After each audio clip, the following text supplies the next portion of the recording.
Oh, okay. So we started already, and we back, And we're back. We and we're missed the whole back. week, man. Yeah, we were off for a whole week, but that's they say that's the greatest test of a podcast. Like if you could go and then come back, that takes discipline. There you go. I will say, like the week off, I kind of missed it. I kind of missed it, Yeah, yeah, but we need some time to kind of get yeah, a good understanding on our discussion yeah. today. Well, it came at the right time because one end, like this is kind of our big flagship episode. Like this is gonna be, we have socials. We're gonna run that down too, but this is kind of like our hard launch. Like we're gonna start like promoting the show this week. For sure. Yeah, Start so introducing we're some gonna more start segments, all of that. introducing more segments. This is a real show now. We're gonna start doing promotion, so we're hoping to get a whole lot more listeners. And it kind of coincided with probably the biggest album release in the last few years since the The perfect pandemic. timing. Yeah. Yeah, really. So we decided let's take a week, let's decompress, let's take some extra time with the album, so we know what we're talking about, and yeah, like that's where we are. And you know what? I missed it. I kind of was like, man, it would have been nice to have a podcast to do. Oh yeah. It feels good to be back. Yeah, Kind of it break really down some of does. the recent stuff. Yeah, it really does. Oh, but this week we're talking about one thing and one thing only. Well, there really isn't any news, so like it's not like we're skipping it. It's like Right. I was gonna say we're not cutting the news out of the show. We yeah, like just don't there's just really not have much much stuff. news to even talk about. I was gonna say there's Uh, some stuff that came out last week, but nothing amazing, if I'm being honest. We Nothing talked about amazing. the Chance single, but that's it. Yeah. Oh yeah, Chance and Vic dropped a single, Wraith. Really, really good. Fantastic. Yeah, And I'm ready for fantastic. the redemption arc. Yeah, the I'm ready redemption for arc the is starting. redemption You heard it here first, folks. arc. Our I might get the first thing we ever put on the internet was us calling the Chance redemption arc. literally. Yeah, We started off the podcast building up to this moment. yeah. So like This is the year. this is big. This is our Avengers. Uh, I'm ready for the redemption arc of both him and Travis Scott, yeah, my two angel boys. yeah. I don't think those are quite the same arcs. They're not. Like They're Chance very just different. got But lame. Like, but the both of these Chance singles, fell off. yeah, But, both of these he's back. singles though, Child of God and this, both some of my favorite. Oh, bro. I got my merch. I'm sorry. I got my merch. I just got really excited. Oh, Did I dude, send you a sick. photo? I gotta send you a photo. I got my hoodie of the Child of God. Mm. So good. Also, So good. just putting this out there, boys and girls. I'm paying nobody's merch. I don't know. Maybe if we get Merch. yeah, if we get 100 daily listeners, we'll do a merch drop. Gotta come up with the whole design and everything. Yeah. All right. But anyway, All right. Oh, and socials. So we have an official Twitter and Instagram now. yep, I'm On going to take ownership of all these different social medias. I've made a Snapchat, a Twitter, and an Instagram. And I will probably be, if you're listening to this, you will most likely be getting a friend request within the next week. yeah, and like just so you know, like if you're on the Twitter, you're talking to Purvis. So No, it's both of us. like no, like I'm gonna look at it, but like it's Purvis. Like he doesn't Right. want me posting like my I will my be doing. my like commie gobbledygook and Yeah, I was inciting gonna say, violence. with the week that we've had with politics, I will take command of the social medias to try and Yeah, not yeah, not yeah. We don't want spread our any propaganda. yeah, we don't want our podcast threatening a senator.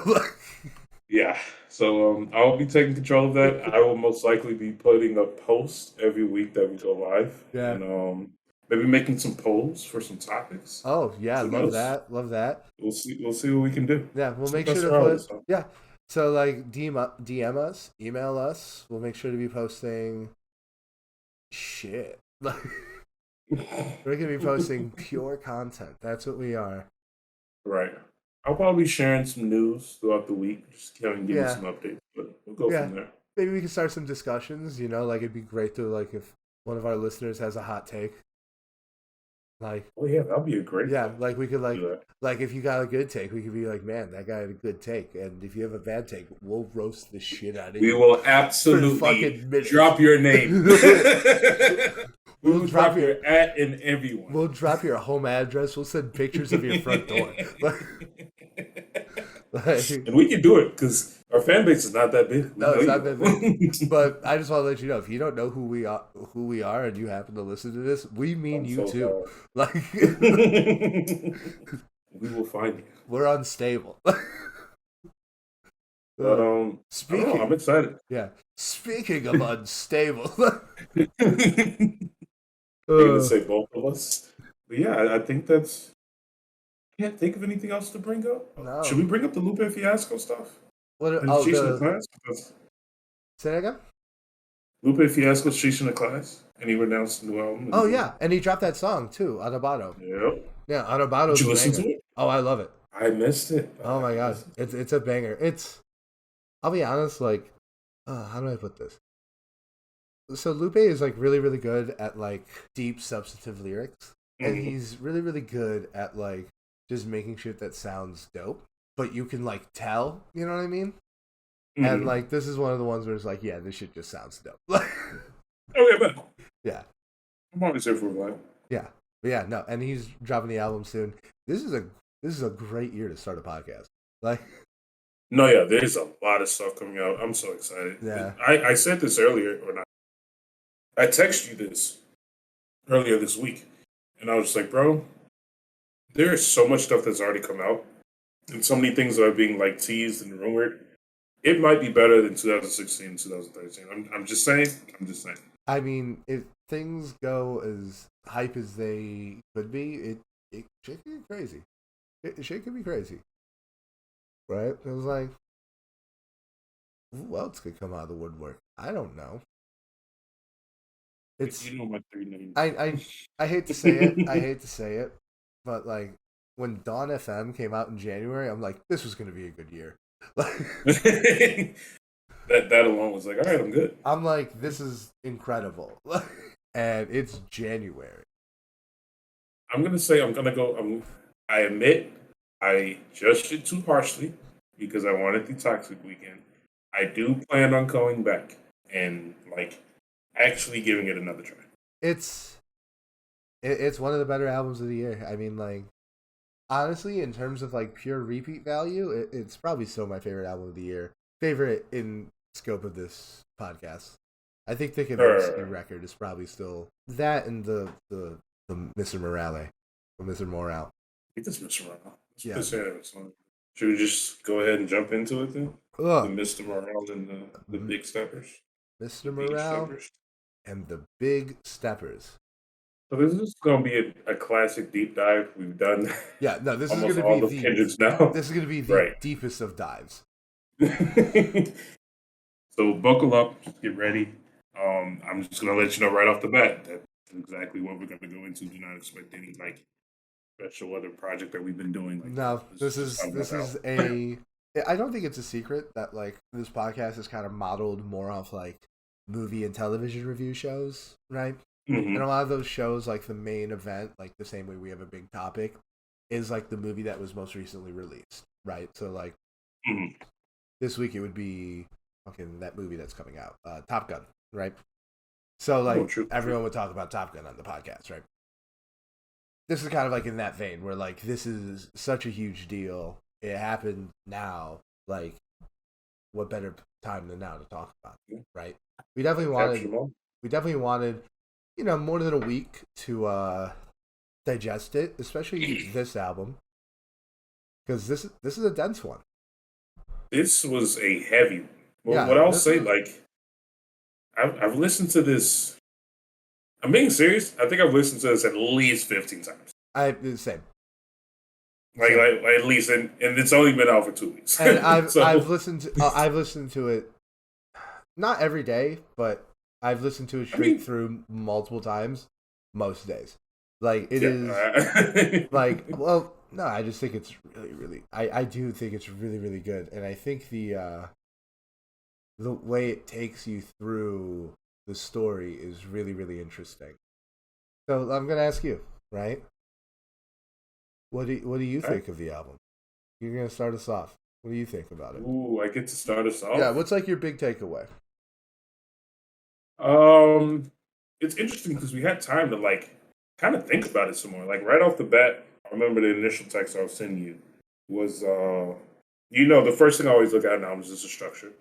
It's just who I am. That Yeah, it's what I like to do. I thought it was going to be too long, but by the third listen, it does not feel like it's an hour and whatever minutes. yeah, It no, honestly doesn't feel good. yeah, no. The pacing of the album is.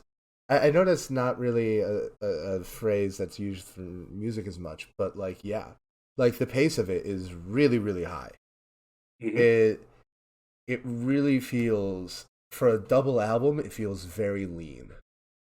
Yes, but that Um, doesn't mean to make it seem like it's lacking. no, no, no. Like, It's yeah, and it is certainly not lacking in ideas by any stretch. It just doesn't feel long, right? right, and that's an extreme plus to me. Yeah, it Like doesn't I can feel. just naturally play it, and I could be. It was the first album in a very long time where I've sat down and was like, I want to listen to this. Like I Yeah, genuinely want to hear this again, yeah, and it wasn't a task to do so, which I yeah. enjoy.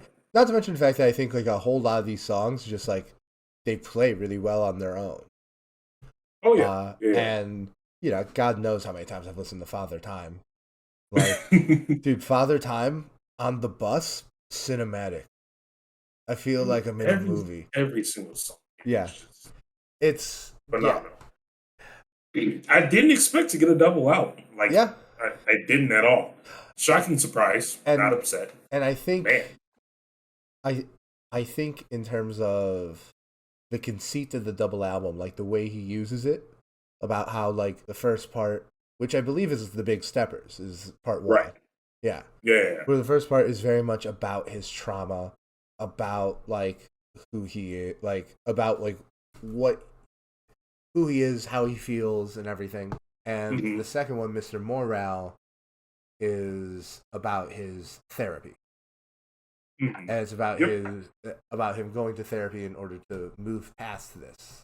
So I Yes. think using the double album to tell that story feels very intuitive. And Hmm. I'm still a huge fan of the way Big Crit used the double album, but this might have topped it, like in terms of just Yeah. like in terms of using it to its advantage. I mean, the man is a genius, and it's not even up for question anymore.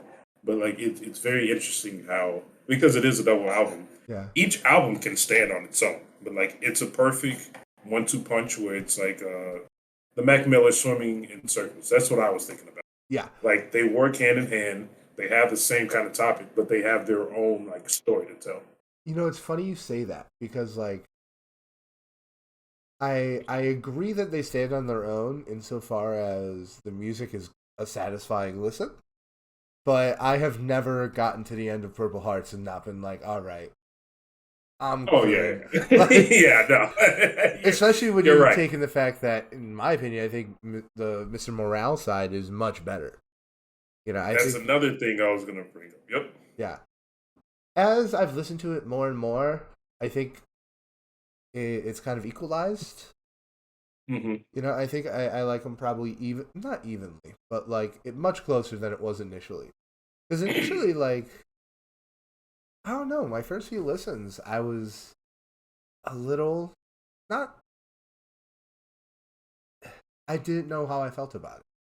We were on the same boat. Yeah, the all I knew was like, okay, this is certainly Kendrick level quality. I am certainly not disappointed, you know, and I Hmm. knew that I wanted to keep listening. So I guess those are like the best green flags you can get. But like, it took me probably a good week to get like exactly how I felt about it. Okay. I mean, I'm pretty much in the same boat. We've talked about this when it first came out, but immediately I was like, oh, the second half is so much better. But like, I think it was just I had to warm up to it, if that makes sense, because we haven't gotten Kendrick in a very long time. Like it's been years since we gotten any Kendrick, and like I went into it knowing it was going to be good, but not knowing what to expect. And so I think that kind of gave me a blinding effect where like it doesn't matter what I heard, it was gonna like just be like I'm just excited that it's here. Like Yeah, I'm not gonna fully understand it. I'm gonna like accept that, but I'm just glad I got whatever I got. yeah, But after I listened to it more, yeah. like in '95, Die Hard, Father Time, Yeah, like all of yeah, it is just really good. yeah.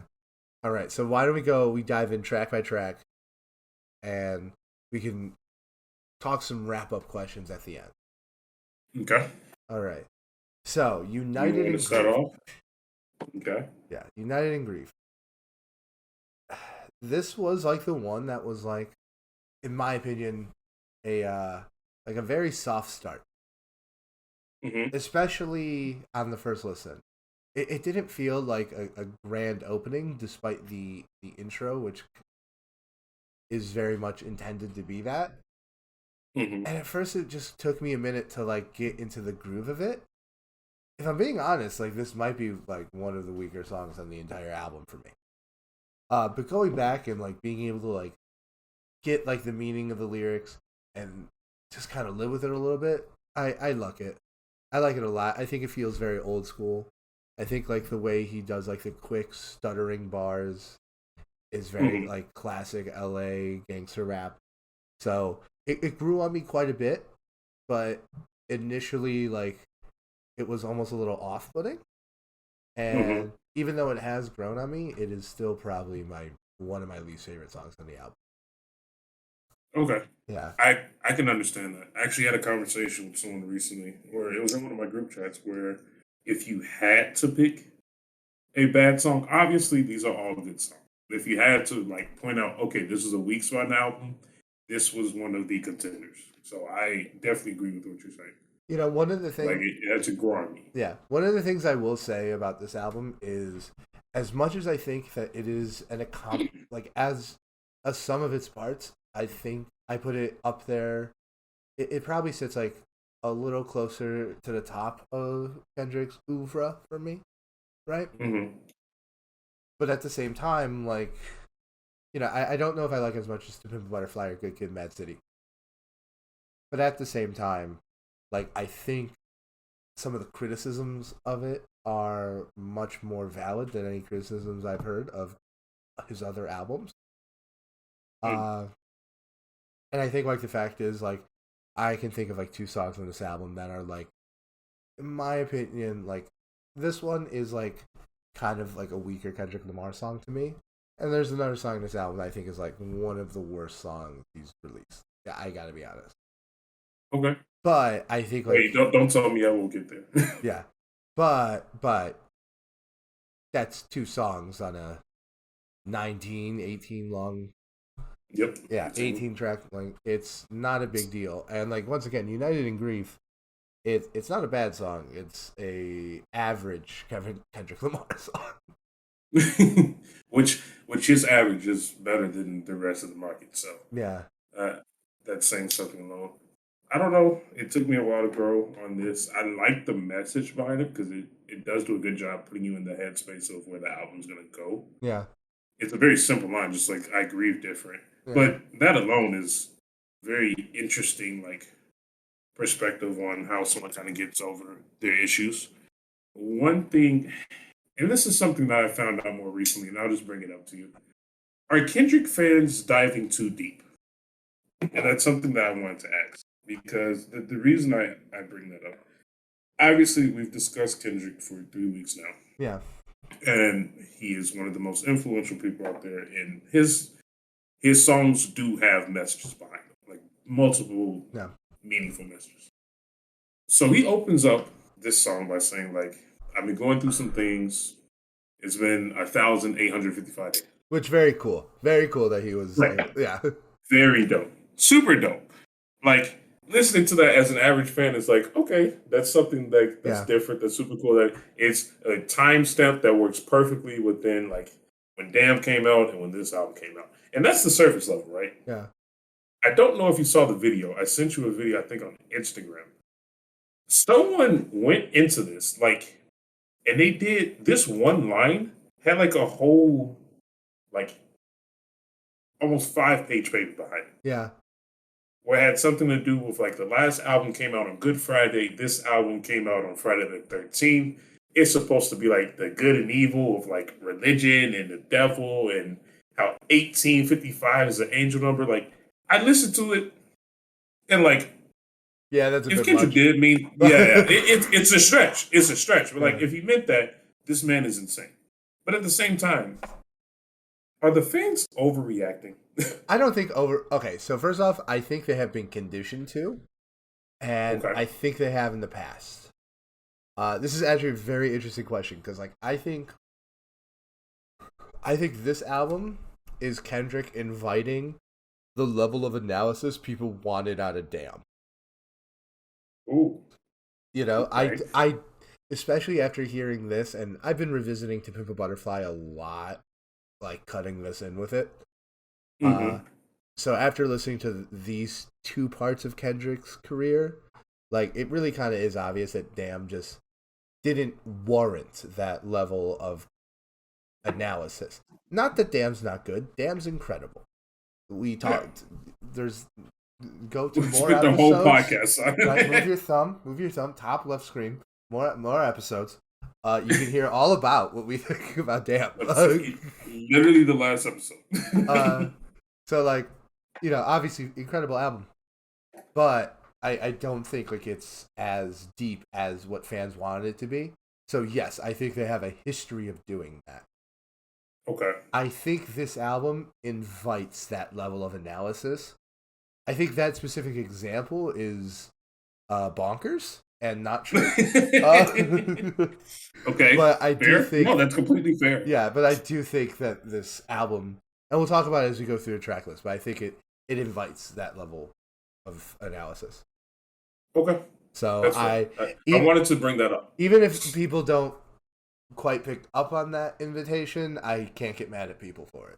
That's just how I feel. Right. Okay. Yeah. Fair enough. All right. So why don't we go to N95, which when I saw the names of the tracks, I was like, whoa. Like, because obviously it's a reference. The title is more of a reference to the pandemic than the rest of the song is. Mm-hmm.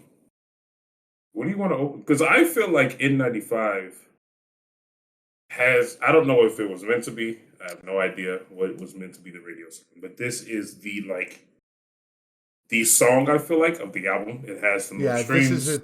This is gonna be the radio hit. Yeah. I This think is the obviously front hitter, and it's got a music video. I think this is like the rap hit. I think there's another one that I think could do numbers. I think it's very obvious which one it is. You want to talk about the music video or the song first? Let's talk about the song first, and then we'll get to the music video.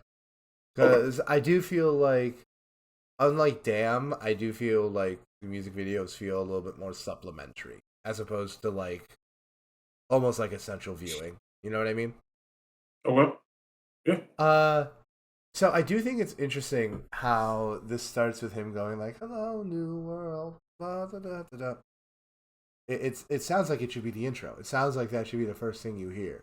But it's interesting that it's the second song. Or it would have been, you would think it would be like the lead single, but the video didn't drop until after the album came out. So like maybe if this was dropped like the day before the album came out and it was like the first thing you heard, even if it wasn't the first thing on the album, okay. But I think it's interesting, and I think like, you know, obviously like COVID-19 is going to be an event that a ton of artists are going to explore because it is probably the defining event of our lifetime. Okay. And I do find it interesting how we see him starting off like that arc. You know, once again, this representing like this the Big Steppers part of the album kind of representing like the more toxic, more pre-therapy Kendrick. You know, him talking about like him being overly suspicious of the COVID responses. I mean, the third line is "You're back outside, but they still lied." Yep. And like, don't get me wrong, like I think there is absolutely plenty of criticisms of the COVID response, and Mm-hmm. and considering where this arc ends up, I'm fine with it. But spoiler alert. But like, Right. but yeah, I thought it was interesting how like, so you immediately get like this idea of his stance on the pandemic, and then it kind of devolves into talking more about like just being artificial, Mhm. which I think is much more substantive, and I think he does a great job. I think I think this is a fun song, and I think it has depth, which to me is like the great balancing act of art. So I got 0 notes as far as it goes. I love how you have like Baby Keem just popping in and out, kind of like how Kendrick did on Baby Keem's album.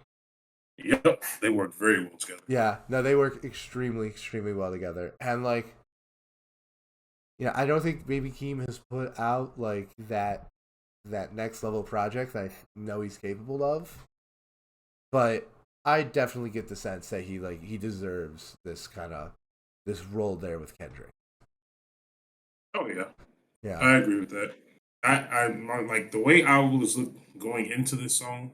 Initially, when I went into it, I thought like it was the same thing. It was like, okay, it's a hype song, it's a turn up song. Like this is clearly going to be a radio record. But like when you look at the lyrics, it has a lot of deeper meanings where he's literally telling people like, when you take your mask off, they act very different. Yeah. And I feel like building off of that larger image where we was kind of saying like, this is Kendrick speaking about his issues, and the first song is about grief. I literally looked up the 5 stages of grief, and like Yeah. I was trying to line it up with Album, and I feel like this is his second stage of grief, which is anger, and I feel like this is him like literally like this is him going off on all the stuff that's been pissing him off about like all the fake news, all the like clout chasing. Like he's literally talking about all this in the album, Yeah. and like how people just kind of hide behind this mask, which just lines up perfectly with like the actual modern times of what's going on. Yeah. I mean, it really is it really is about brushstrokes, right? I think what Kendrick does like really well is that he never tries to comment on too many things on one specific song, right? Mm-hmm. He kind of just like talks about one thing as well as he can and lets that be a brushstroke in the painting that is the album. Okay. And I think that's how this really works. And also, I think when you're talking about an artist of the caliber of Kendrick Lamar, there's no such thing as too pretentious. Like that is my that is fine. Okay. That's my official opinion on that. But yeah, high pass song, some dope ass bars, loving, the Baby Keem. He pops up a bunch all over the album, and yeah, no, I have mixed feelings about that. yeah. I'm gonna be honest. Okay, Be honest. that's I have mixed interesting. feelings. I don't know. I haven't decided how I felt about it. Well, we'll figure that out. Now, let's talk about the worldwide steppers. All right, here we go. Yeah. All right. So speaking of interesting features, questionable. This was the one that was like, what is going on? I think this is the first thing because I do this stubborn thing when albums come out at 11 o'clock. I'm like, I'm not gonna listen to it. No, at 11:02, I definitely went and listened to it. And my first text was, Brandon, what is these features? Like, what are the features? What's going on? Yeah. Please explain. Yeah. Why is Kodak Black on this album, and why is he a main character that comes up? Yeah, it pops up multiple times. So it's pretty in-depth collaboration between Kodak Black and Kendrick. And let's just start. Like, this got a lot of controversy around the album. Now, you gave a pretty good point of view to me the other day where you were saying you feel like, because obviously having Kodak Black on your album has some consequences because of his actions. Yeah. And he could have easily been replaced by, well, one person that I recommended was Ski Mask, for example. Yeah. Someone with similar personalities. Yeah, or someone like Chief Keef. Right. Who, like, exactly. Because I do think Kodak serves a purpose on the album. Right? And that's what I was going to ask. Why did he pick Kodak? Why is Kodak a repeating character? How does he fit in this narrative? I think it's almost like a challenge to the audience, right? It's almost like, you see, because I think Kendrick Lamar is ultra aware of how people perceive him, and he is perceived very positively. And I think it's about testing people's empathy, right? Like, Ooh. You're going to be empathetic to me, right, because of who I am. But, and if you put, it's like a number line about how fucked up a person is, right? Mm-hmm. Like, you have Kendrick, who, like, has his demons like any other normal person, but is, like, a normal person. And then you have, Correct. like, someone who should probably still be in jail, like a literal violent criminal, Kodak Black. On the other side, it's like, where do you draw the line on your empathy, right? And especially when we're talking about black men in America, right? Mm-hmm. That plays a factor. So I think that's kind of what he's getting at, right? Like, With that being said, also obviously a statement on cancel culture, which, like, Kendrick keeps coming up in the album. Yeah, he brings it up a few times. I gotta be honest, I think his cancel culture takes. I mean, I don't think they ruin any songs, but like, right. But like, I just think it's a big nothing burger. I just don't think it's real.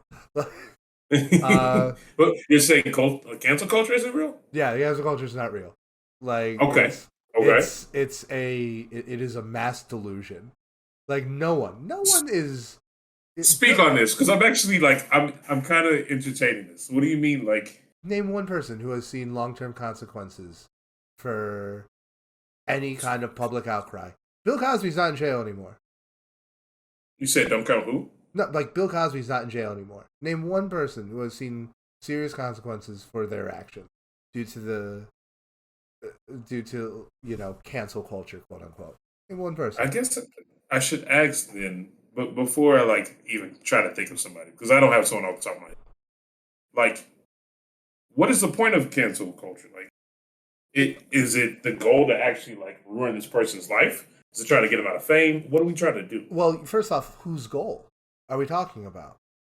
I guess the people trying to cancel. Because, like, to be honest, to you, like, when we're talking about like Dave Chappelle and like Joe Rogan, people who like really like dive into the canceled narrative, like, I think what it is I think it's a branding exercise. I think they know that there is a certain market who will continue to give them money and attention if they wrap themselves in this language, and that's what they do. When you say give them money and attention, are you saying, let's say, for example, I don't think this applies to either one of the examples you just said, but let's say someone is supportive of like guns, just like a topic that's been going on in America. Yeah. Let's say someone's supportive of the NRA. Are they trying to cancel that person? Like, you're saying, like, this person is rebranding. Like, someone's rebranding. Like, I don't think what, quote unquote, like, they, like, the people who are, quote unquote, doing the canceling, what I think what they're doing is, criticizing. And, like, look, sometimes it's shitty. Like, sometimes what they're doing is shitty. I'm not going to lie. But it's criticism. It's true. It's part of living in a country of free speech, right? Like, yeah, you're free to speak, and people are free to respond. As simple as that, right? So, but, like, once again, like, and I think this is interesting, because I think Kendrick has, like, an in-depth, like, take on it, right? Like, I think it comes across a little shallow, but I think it's more about, like, are we gonna forgive people? Like, shouldn't we have empathy? It's about that, right? which I think is like way more intelligent and dignified and something I can respect a lot more than like people just like throwing canceled on the title of their stand-up special so they get 15% more views on Netflix. Okay. Yeah. That's my take on it. Like, I don't know. I've never really like sat there. That's why I was curious what your opinion was because I've never like really sat down and thought about cancel culture because most times I just honestly just avoid it because I don't yeah. care. Yeah, But like people like it never to works. when people fail or when people aren't happy with the results, they like to have, something to blame. And when like you're rejected by the masses, like that's what that's called. Okay. No, yeah, I follow Yeah. that. So that's just my opinion on cancel culture. Sorry about that. Feel free if you skipped that. I don't feel bad. I understand, dog. I'm here for you. Like, so let's talk about like the song now. Because Yeah. For like, sure. oh, so there's so much more to talk about with Kodak Black, but he's on a bunch of songs on the album, so we'll get to it. Uh, so this is it's a bizarre song. I'm still kind of wrapping my head around it. Yeah, well, because it's very much like because I think especially like tying back to United in Grief, like when he talks about like I grieve different. I Hmm. think like the most common interpretation is that he's talking about how he doesn't drink or smoke or do drugs, and Yes, that comes up a couple yeah, times in the album. and like so his vice is sex, right? Yes. So I do see this playing like very very well into like the themes of the album, and it's just like kind of like the darkest thoughts anyone's ever had about sexual issues. But like but like within the context of like I am showing you a person who deeply needs to go to therapy. It it works, right? And Hmm. like here's the thing, right? If I'm listening to this on my headphones, like while I'm like cleaning my house or something, or like on a walk, I don't think I'd ever skip this song. But like if I'm driving in my car, I probably am. This is not something you would, by any means, like plan on Yeah. playing something like that. You know how he said like N95 is like a deep song but also a fun song? Hmm. This is an interesting and a very good and a great song, but I don't know if it's a fun song. Like, you know what I mean? Yeah, it's not exactly fun. I mean, this is like where he first kind of also brings up. He was like, "This is the first time I had sex with a white girl," Yeah, and then he dives into that. which is So I feel yeah. like he's When he was talking okay. about like my That was ancestors, funny. He said because the person that had locked up his uncle was her daddy. She paid her daddy sentence. That's wild. that yeah, that is Like like that is wild. I am a deeply awful human being, but I have never thought something, but I've never thought anything so depraved. Right? I No, am yeah, almost this is insane. certainly a less morally good person than Kendrick Lamar. And I mean, and it's like he almost jokes about it in a song in the same like verse. He says, "I said I might be racist. Ancestors, why should be fuck like retaliation?" yeah, Like that's yeah, some interesting stuff. Because yeah, like I'll joke around like, "Oh, I want reparations," and like it yeah, won't be for anything serious at all. yeah, Like it'll be like, "Oh, I want free food for reparations." Like no, yeah, this man took it a step further. yeah. And then you get the third chorus. The third not chorus, the third verse. It kind of steps away from the first two verses in that it's not so sexual, Hmm. but it's still very much like feels like the darkest thoughts someone would bring up in therapy.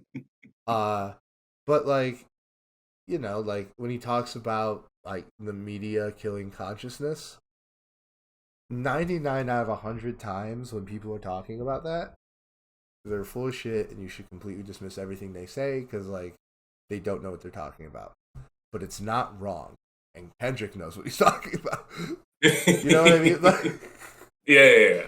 that's what I mean. Like so, yeah. I just think in terms of like a piece on the album and like just like a fun listen, not fun, but like it's a good listen. It's certainly not boring. Like how United in Grief and Crown can be a little bit boring. Mhm. But yeah, no, it sets up the story, and then we start. I think this is the first track where you hear the tap dancing. Yes, I'm so Yeah, glad you brought that up. I almost forgot to bring that up. That is so dope. dude, the tap I'm sorry, dancing but is that is so sick. so Yeah, dope. Like the fact that he found these black twins, these young black men who tap dance, which is probably one in like a trillion. yeah, Oh my god, it's so dope, and like they're gonna be paid for this. yeah, I love it. and like Love it. this definitely reminds me of very much about like the poem from To Pimp a Butterfly as he reads Hmm. throughout the thing. But it just, it's obviously not as in depth, and obviously like the reveal to Pimp a Butterfly is like unmatchable. But the moment you get towards the end of the first half with the tap dancing Hmm. is, I would say, like one of my favorite moments in music ever. Like up there with like the Night's Beat Switch, up there with Mortal Man, up there with Man, it. you putting a lot of pressure. Yeah, no, like that. Stop tap dancing around the conversation. Like, No, the first time, so I don't know if I said this already. The first time I listened to the album, I paused it at least 3 times. yeah, That was one of the times where I paused it, and I had to place everything down. And I was like, nah, he didn't. dude, Nah. it's like he forced the puzzle in your brain to like put everything together. Like, like, do you know what it reminded me of? Like, can you take a walk with me really quick? Okay. Did you see Get Out in the theater? Yeah, I think so. I actually think I did. Okay. So do you remember at the end when he Bro, gets I think away I know what you're going to say. and Okay, go ahead, go ahead. he finally gets away and then you hear the cops pull up and your heart sinks because you know it's gonna happen. Because you know. And Like, it's you just know. like at that moment, like Jordan Peele completely dominated your emotions. Like Oh, my God. that's what that moment felt like to me. Like it was like, holy shit. Everything stops. You're just like, oh, my Yeah. God. Yeah. And like I think that's the start of the holy shit moments on the album. But the other ones are a lot more substantive. And it's more like I can't believe someone of this caliber is talking about these kind of things. Mm-hmm. All right, so shall we move on to Die Hard? Die Hard, yes. Yeah. So this We're is like jumping forward out of yeah. excitement. Okay, so what do you you start us off with this? This is one of my favorite songs on the album. I'm just gonna say it. Wow, I'm just gonna really? say it. I'm sorry. It's one of them. I don't think Okay. it's the best, but I think this is one of my favorite albums or favorite songs on the album. You know, I have a whole playlist about like fighting demons. I feel like this whole song is just like with the chorus where he comes in, just like I hope it's not too late to like make my demons straight Yeah. or set my demons straight. Yeah. Like this whole song, I think is amazing. Yeah. Well, okay, so I certainly like the song. Like I hear some people saying that this is like the weakest song in the album, and I completely disagree. I think this is a Yeah. very fun song. I think Amanda Reefer is a fantastic addition to that chorus. And like Yes. I think it goes back to pacing, right? Like the last like couple songs, like you really had to listen to the They're, lyrics. And now they're heavy. these are more about the music. It's more about the feel. Like, don't get me wrong, like if you sit down and you read the lyrics, you can see that he clearly has a point that he's trying to get across. But I think it's fair to Mhm. say that this song is much more about the music, the feel, the vibe. And I like it. I just don't know. The one thing I will say is like I just don't know if there's all that much to talk about. But if you have a lot to talk about, be my guest because it's a good song. I don't get the hate for it, but I just think it's my one thing is that I think there's another like vibey pop friendly song like later That's in the album more. that's just Yes. much better in my opinion. I Uh mean, I do understand that. yeah, so like that's I, just yeah, how I I mean, feel. I feel like, and that's where not separate because it's not like we're disagreeing whatsoever. We're like, what's better, what's worse. But I feel like that's where the difference is. Where I was kind of saying a lot of the music that I listen to, just like individually by myself, Yeah. is like very vibey music. And I felt like this came in at a perfect time. This was like a good reset for me. Yeah. and like the music is just really, really good, and like the meaning is simple. You don't have to overthink it, Yeah. and that alone kind of has its own place in the album for me. I feel like it's a sleeper. Yeah. Okay, that's totally a fair point. And the other thing is the beat on this is crazy. I mean, especially that bass line, Thundercat. Can't beat it. How does he? He brings people together, man. All It's so right. good. All right. So, on I to kn- Father Time. so is this one of your favorite songs? This is one of my favorite songs. Yeah. Okay. This is probably my favorite song on the front half of the like in terms of just like a song that I play, this is the one I play up the most. Okay. No, Yeah. yeah. And like it I just get feels that. yeah, it just feels very classic. It feels very vibey and it feels just like a song you could just put on and just like bop your head to. But Hmm. like it is lyric. I don't know if dense is the right word, and I don't even know if heavy is, but it's very poetic. Yes. You know, and No, you actually. I feel like you understood that song, or understood the song much better than I did. It took me a second to like go back and fully understand everything that he was saying. yeah, Because you're right, it's vibey and I missed it. And like I love Sampha. yeah. Anytime I see Sampha, I'm Oh gonna my listen to it. god, dude, the He chorus does in not have this, enough music out. dude, Jesus. so good. Oh my He lord, has he has so many good choruses. Like dude. I it's gotta ridiculous. low key. I'm gonna walk and get dinner after this. I'm gonna dab into Sampha like on my walk. I'm telling you, listen to his album process. Jesus I'll listen to it tonight. Christ. Yeah, no, this is the the hook is crazy.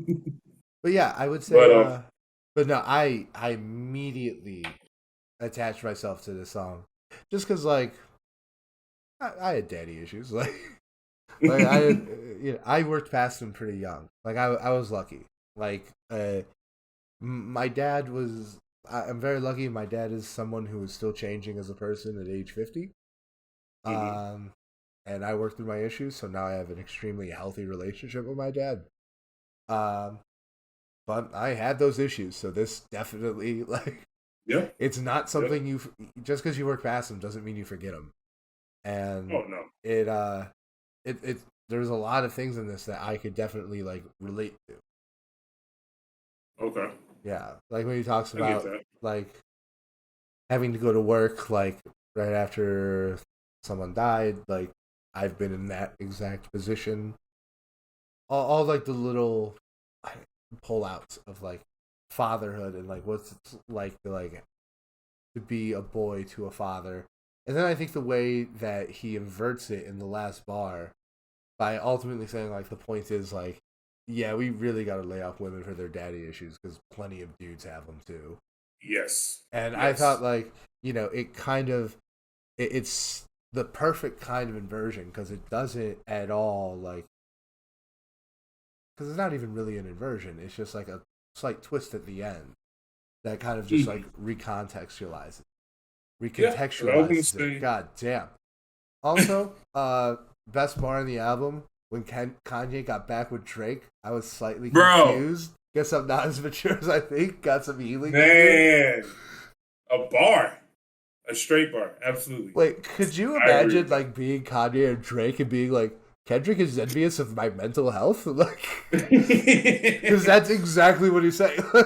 Yeah, it's like, what did I go He's right? like, wow, I would like to be as healthy as Drake and Kanye.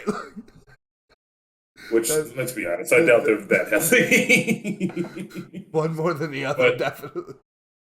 yeah, they're all fighting their demons. Yeah, Let's put it that way. but yeah, so Um, I will say it took me a minute to actually understand this song, and like even now, you bringing up that last bar, that's so important because like we normally talk about like girls with daddy issues, but like if you have a tough dad and like you're raising up with a tough dad that's like trying to like treat you in the ways of being a man, quote unquote, as they say it, and like he even says like some people grow up and like call being a man being a gangster, yeah, like man, this is a serious song. it is. It's but Loki, it's got to be. It's definitely my favorite on this half of the album. That's for sure. Okay. Ugh. We got some breaking news. Go on. Chance the Rapper just dropped a single. I know. I know. I know he did. Oh, damn. I thought I told you. No, I thought we were talking about Wraith. No. I mean, we did talk about that too. But I thought I told you. Like, did I not see the Instagram? Because he just opened up yesterday. He has another. I don't know what this new. We're going way off subject, so I'm just gonna cut listeners deal with it. I'm just gonna No. Yeah. No, we are leaving this in. This is about Chance. I want to talk about it. I don't know what the new like theme or vibe is, but like he keeps matching up all these singles with like art pieces. And they just actually posted something yesterday. There was like a private party that he put it up at MCW. What's it called? Oh, MCA. MCA. There you go. But yeah, he's supposed to be putting out a single like today. Yeah, it's Bar About a Bar. I have something to do after this. Sick. Very sick. All right. But back on subject. Back on subject. All right. So, seems like a good time to switch into Rich Interlude, Yes. where we will continue our conversation about Kodak Black. My God. A spoken word by Kodak Black. You know, like, look, as we said, like, plenty of criticisms for having Kodak on the record. But I think what we can definitely agree on is it's certainly a lot more thoughtful than, like, Kanye's inclusion of DaBaby and Marilyn Manson. Yes. Which, like, even lumping in DaBaby, like, kind of feels wrong considering the gravity of the situation. Like, yeah, he's been. We've talked about DaBaby. Yeah. You know, like, fuck him, but also, like, you didn't beat anybody. Like, you didn't torture anyone. There's literally a whole Twitter page that's about, like, did DaBaby get in trouble today? Yeah. I'm still serious. But, I got exactly what I wanted to bring up. And because this is another, like, kind of thought I had about Kodak. Because, like, obviously there was a lot of outcry about Kendrick having Kodak on the album, right? Mm-hmm. And on one end, like, I completely get it. And, like, even though it is, like, a thoughtful inclusion, I do think there are artists who, like, don't have the record Kodak has that could have done that, you know, Ski Mask, Chief Keef, someone like that. Mm-hmm. But so you think Kendrick did him on purpose because he has that record? Probably. Over the other options that probably. I'm sure, like, the fact that he's also, like, I think, like, yeah, probably because he is, like, so radioactive was probably why he did it. Even though I don't think the art would have suffered if he would have went with someone who wasn't quite so bad. The other thing is that, like, I'm sure, like, the fact that he is more relevant than those two, like, people love Ski Mask, people love Chief Keef, but, like, Kodak is, like, and this actually brings me to what I'm trying to get across here, is, like, Kodak is currently putting out music, and I gotta say, like, the people who, not the people, because I don't want to be like the they, you know, people. We understand what you mean. But, like, a lot of the criticisms of people making, like, oh, like, I don't believe in supporting Kodak Black, like, even when it's Kendrick Lamar, it's like, but, like, I went back and looked. You didn't talk about this when, like, Future dropped. You didn't talk about this when Lotto dropped. Like, that's all I want to hear is, like, keep this same energy going for everyone then, right? Because, to be honest, I don't think that's, like, kosher, you know? Like, I don't think it's right to put people down for enjoying art because it includes someone, but, like, you're only going to single it out, like, on this one, like, it's not principle. I agree with that, especially because, like... And, like, don't get me wrong, I think, like, the general criticism of, like, yeah, it's fucked up to have Kodak Black on the album, I think that's valid. Like, that's completely valid. No one's saying that's not a... Like, it's not like there isn't... rational take. Yeah, like, there's completely fine to think that. I think it stands out more than the other two examples, because even him being on Lotto's album was even worse, because we've talked about how... Yeah, he, like, assaulted her. Literally, he threatened to not release the song he's on unless she had sex with him. Yeah. Like, That is the scum of the scum. Yeah. But like, I think it stands out more because it's Kendrick. Yeah, and because I feel like because of his platform, Kendrick is someone that can take risks, you but say quote unquote shouldn't. you say that, but like Future has got as many streams.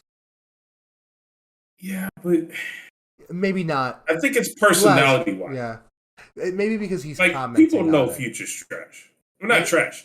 Like Toxic. sorry, go ahead. Toxic. There you go. Maybe it's because he's commenting on it. Like this isn't. It's not neutral about. It's not like Kodak Black is just on a song. Like it's commenting on like Kodak Black's place in the culture. That is also true. And I guess if that's someone, a very big point that I didn't consider. And like to me that makes it more acceptable, not less. Okay.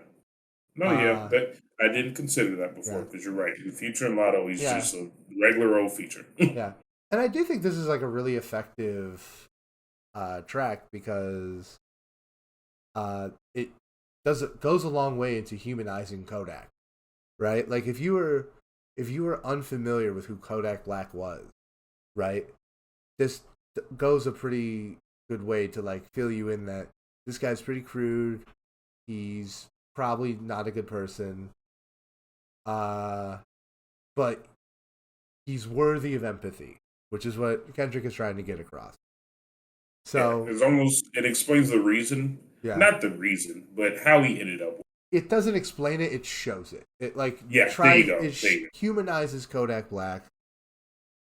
It humanizes Kodak Black in order to tell the story it's trying to tell. Right. And which is a bigger picture within that. And like, you know what? I listened to this. This is not a skip for me. I don't say it's a skip, but like I wouldn't play it either. I don't think it's a skip because I think the music in the background is dope and it's short. Yeah. The other sketch in the other one I think works just as well. But I tend to skip it because it's like almost as long as the song after it. And True. I really like the song after it. So should we jump into the actual song that this is leading? Yeah, Rich Spirit. Which, is definitely a lot more lyrically dense than the last couple tracks. Because while I think like it's the chorus is like really, really catchy. Mm-hmm. It is like you're there for the verses. He's talking about like, how wealth alienates your spirit and how a lot of the things we associate with wealth are actually bad for you. Which, I think he makes some good points. He does make some good points. I think he makes some good points. I think, like, some people's problem is that they don't have money. But, like, the bar in the chorus is, like, rich, word I can't say, broke phone. And right. It's like, yeah, like, if you can have money and not have a smartphone, you're probably going to be that's probably the best. That's probably the best mental health environment for human beings. Oh yeah, like, for sure, absolutely. I won't do it because I hate. Yeah, money corrupts the spirit. I believe. It's if you're trained right and you were trained to be humble, I feel like you can handle it appropriately. But like a lot of people, money just kind of goes to your head, and I also think it depends on. I also think scale is a huge thing. What do you mean? Well, like the scale. Well, okay, so like the creative directors I work for, like a lot of them make like $500,000-$600,000 a year. To me, that is an insane amount of money, right? Yeah. Like if I made a fraction of that, if I made $100,000 a year, that is a life-changing amount of money, right? And that is a fraction of that, right? But even still, that is different from someone who has 10 mil and owns, property across the city and is like benefiting, from being in the owner class, generating a passive income. And even that is different from being, someone like Elon Musk or Jeff Bezos who have like the wealth of a small nation. So like I think it depends. Like and Kendrick's wealth falls in like that middle tier. And Kendrick probably makes a shit ton more money than my boss. But he definitely does not make anywhere near as much as Elon Musk. Like, I would definitely agree with that. And I think at that point, I think like I think when you're at the point Kendrick is at, like as I'm kind of talking myself into this position, that is like where the breaking point kind of is. I feel like because like like if you had $600,000-$700,000, I feel like it'd be pretty easy to stick to your morals.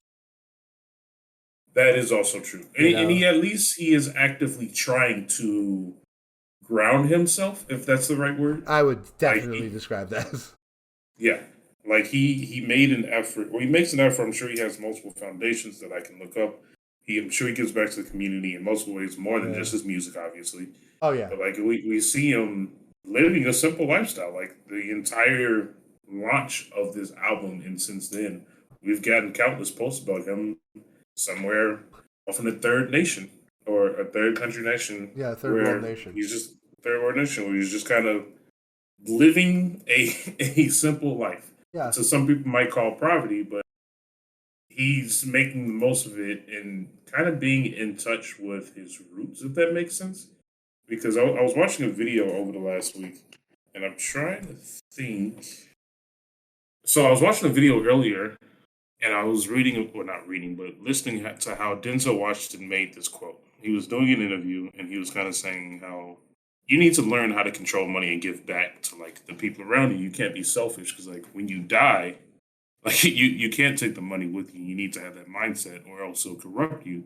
And like this man looked into the camera and was like, "You'll never see a U-Haul van behind a hearse." And it took me a second. I was like, "Wait, what?" But like, that's so true. Like you'll never see a U-Haul van behind a hearse. You can't take this money with you when you die. Yeah. And so I feel like that kind of mindset is the one that you need to like handle. Yeah. When you're in this industry, or just anyone with money in general. And I think that's such a powerful.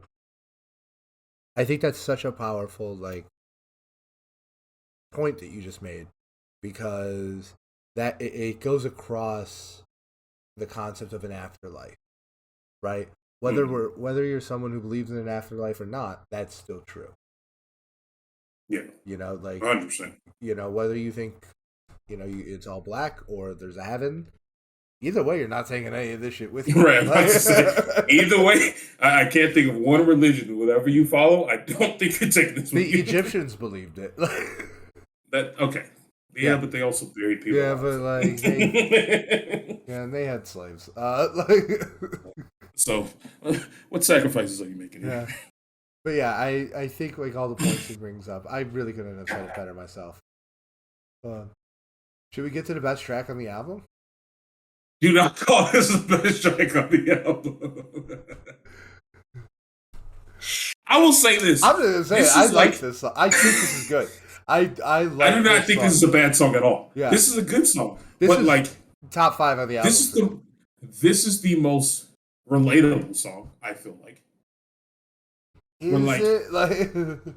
Maybe not. When I say relatable, in terms of like, this is stuff that I've actually heard. I'll put it that way. It feels real. Like that's what it is. It feels so real. Yeah. Like some of the arguments or the points that they bring up, yeah. I've heard a couple in an argument say before. You just first up, like pause real quick. This is an unpaid nobody's public service announcement. If this reminds you of your relationship, break up. Need help. Break up. Get out. Leave Get each out other's now. lives. Like if this block each other on everything, just take your stuff. Don't even say bye. If you find yourself defending either character in this sketch, get therapy, which I think is ultimately the point. Like, also, you know what? Find God. I'm just gonna say that. Although, like, it is kind of interesting though, because like as we talked about, like the stop tap dancing around the conversation, that moment at the end of the song. Mm-hmm. On one end, I do think like when I describe that moment, what I do kind of think what he's saying in like the context of like the story or the meaning of it all is that while this is bad, at least it's direct, at least it's honest and emotional, and like even though like the characters in this are like very clearly flawed characters, Mhm. like I think like there's kind of like a it's kind of a nod to like how it's simultaneously like they're having the conversation.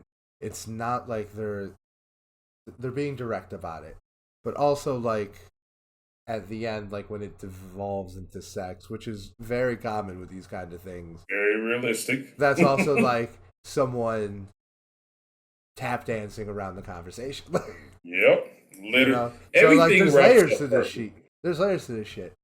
And Yeah. first off, this girl's performance is fucking incredible. I felt it. I It's felt her yelling. at first I thought it was Rico Nasty. I couldn't tell who it was, Well, to be she's an honest. actress. It's not a musician, Yeah, that I figured that out which eventually. makes I didn't which know makes like what sense. she's in. Like Right. if you want to have this moment on your album, you're gonna want to bring in an actress to sell it. Right. So my This is question, basically a skit. yeah, it basically is a skit, except you forget that like they're speaking in verse, Mm-hmm. and like it works in It the beat flows. so It flows, well. bro. It's It like flows. hypnotic. And like these are actual verses. Like these are bars. Yeah, Like, like I'm just gonna say it. and like Kendrick, he just sounds like a rapper. Like don't get me wrong, like he's Kendrick, he's giving an incredible vocal performance, but it just sounds like a rapper rapping lyrics. But Hmm. like this Taylor Page lady, like she sounds like someone just talking, and then it ends up being verse, and it's like, oh my god. She she killed it. And like Kendrick plays around with like the topics because obviously Yeah, the most interesting part about this whole song to me is because even though like I opened up with saying like it's relatable or like it's realistic because like there are moments within the song where it's clear banter. yeah, Like these is just two people pissed off at each other and just going for each other's necks. And like yeah, that there's one layer. But there's also other parts of this like song. If you look at the lyrics, there are some very interesting topics that he brings up where it's much more meaningful than just a regular argument, I feel like. And it happens later in the song. yeah, yeah. And like the other thing is, the thing I kind of like about this song is kind of like the blurring the lines of like reality a bit, like how like Mm-hmm. it kind of blurs between being a sketch and a song, and like especially when you get to the end, you start, especially about Kendrick, because like he's like the character we're following, like you start to wonder like how much of this is a character and how much of this is Kendrick Lamar. like Yes. like when he starts talking about like fake feminists, like Kendrick like feels that way, like he doesn't like Mm-hmm. people who are performatively activist, right? Because he's an Yes. activist, that makes sense, right? Mm-hmm. uh but then he gets to he starts talking about like why women don't get along, and then he's like rattling off the reasons, and they just get stupider and stupider, and like Right. it feels intentional, right? Because like the way he's delivering it, like it doesn't sound like Kendrick making it sounds like a guy struggling to think of a point, right? And the Which same, is realistic. yeah, which is realistic, right? Like, but like it makes you wonder, like that can't be what Kendrick actually thinks, though, right? Like it gets to certain points, right?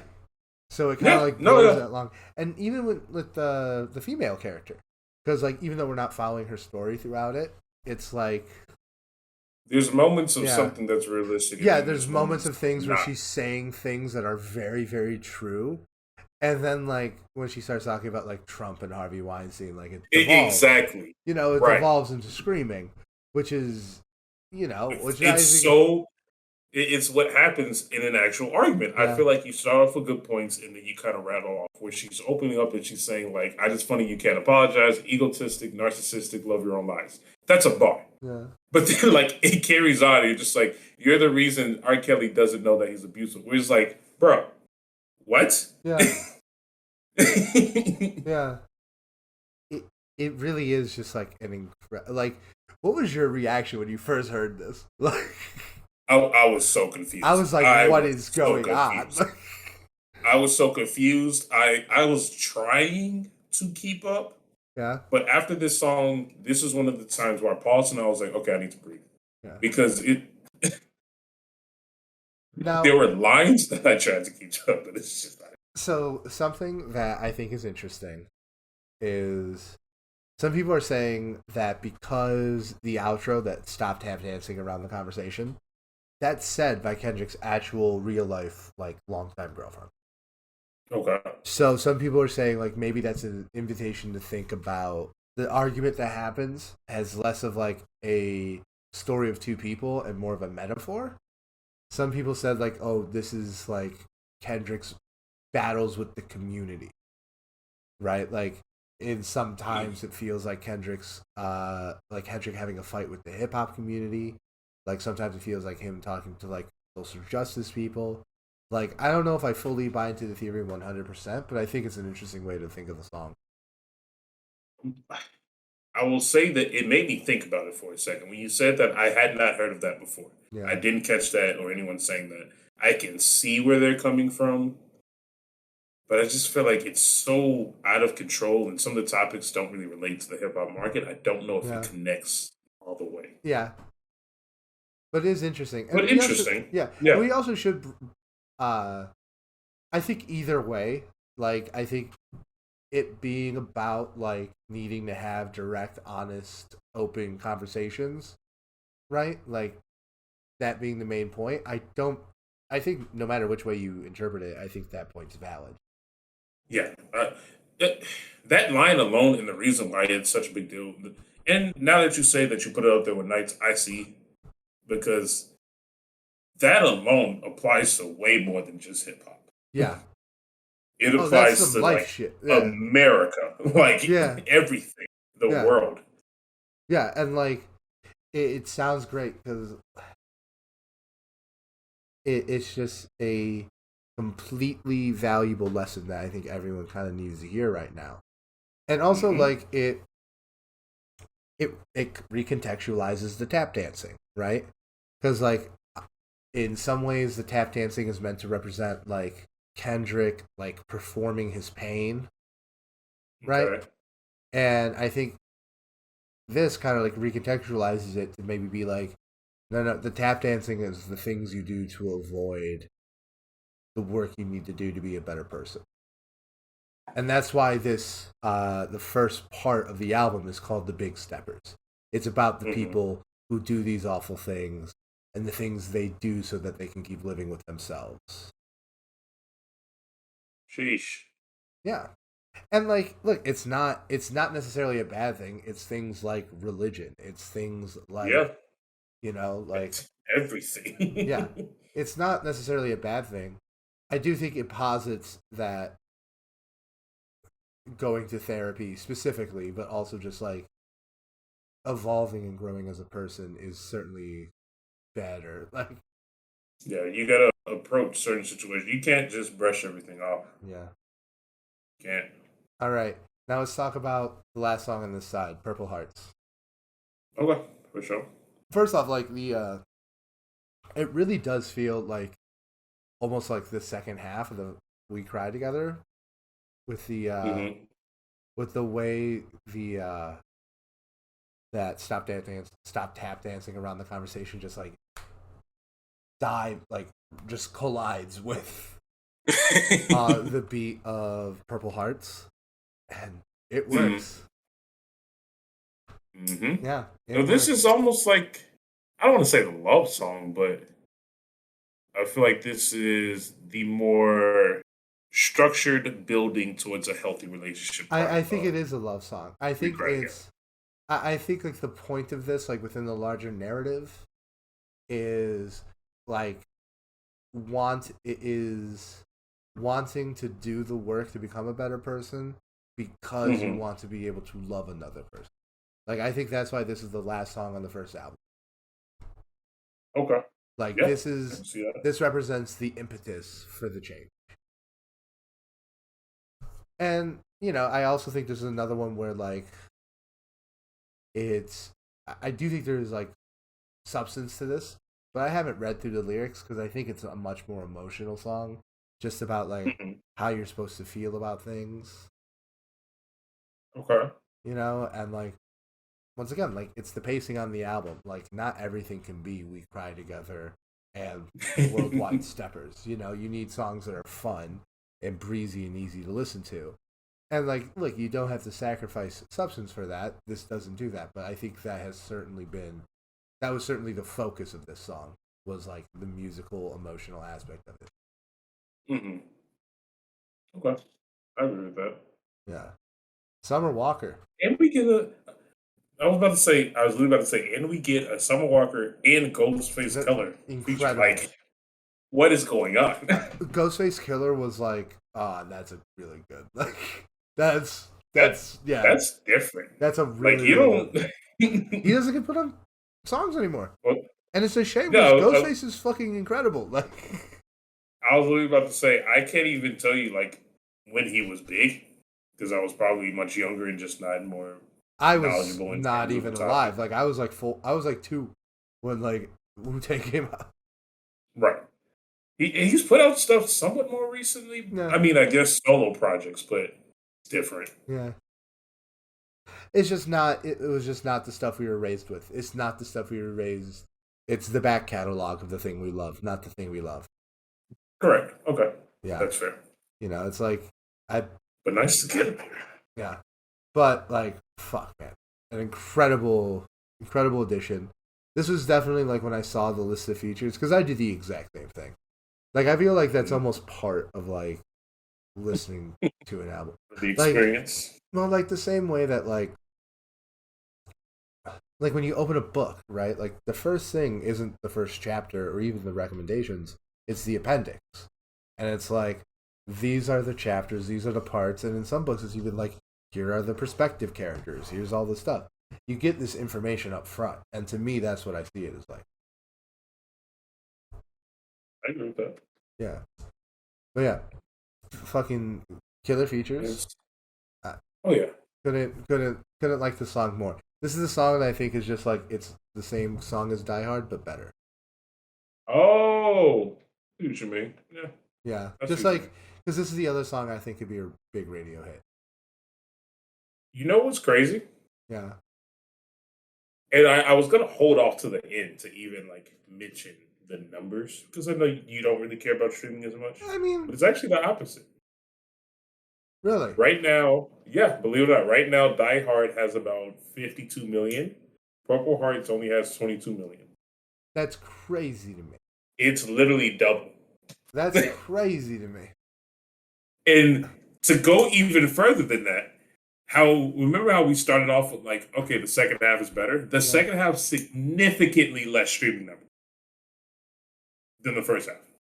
And I don't know if that's just because people press play and maybe they fell off because they stopped listening or it's too long it's or a lot. whatever. Like just But it because, is what it yeah, is. yeah. I mean, because the other thing is just talked about how this feels like a very lean album. hmm It's not. It's because we enjoy the It's because genre we and the love the person. So music. Yeah, we love the music, and when you connect with it. But like, if you started at 9:30 and you have a meeting at 10, you just can't. You're yeah, just not gonna finish it. can't get through it all. Right. You're Yeah. literally not going to get through We may not know. it. I can't do it. I'm sorry.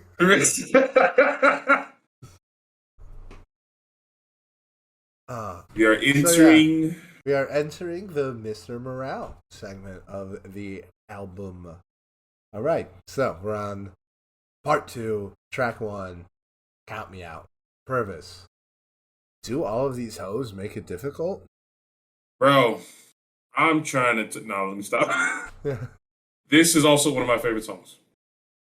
Purvis, what did you think Yes, of sir. Count Me Out? I honestly think this. I wouldn't say a sleeper, but this is also one of my favorite songs on the album. Yeah, this is one This of my is such a favorite. like uplifting song. Yeah, I I love this love it. song. Yeah, some people have said this is a sleeper, like not their favorite, but Nah, this should be a no, banger. this is This is his middle fingers. like, yeah. No, I love it.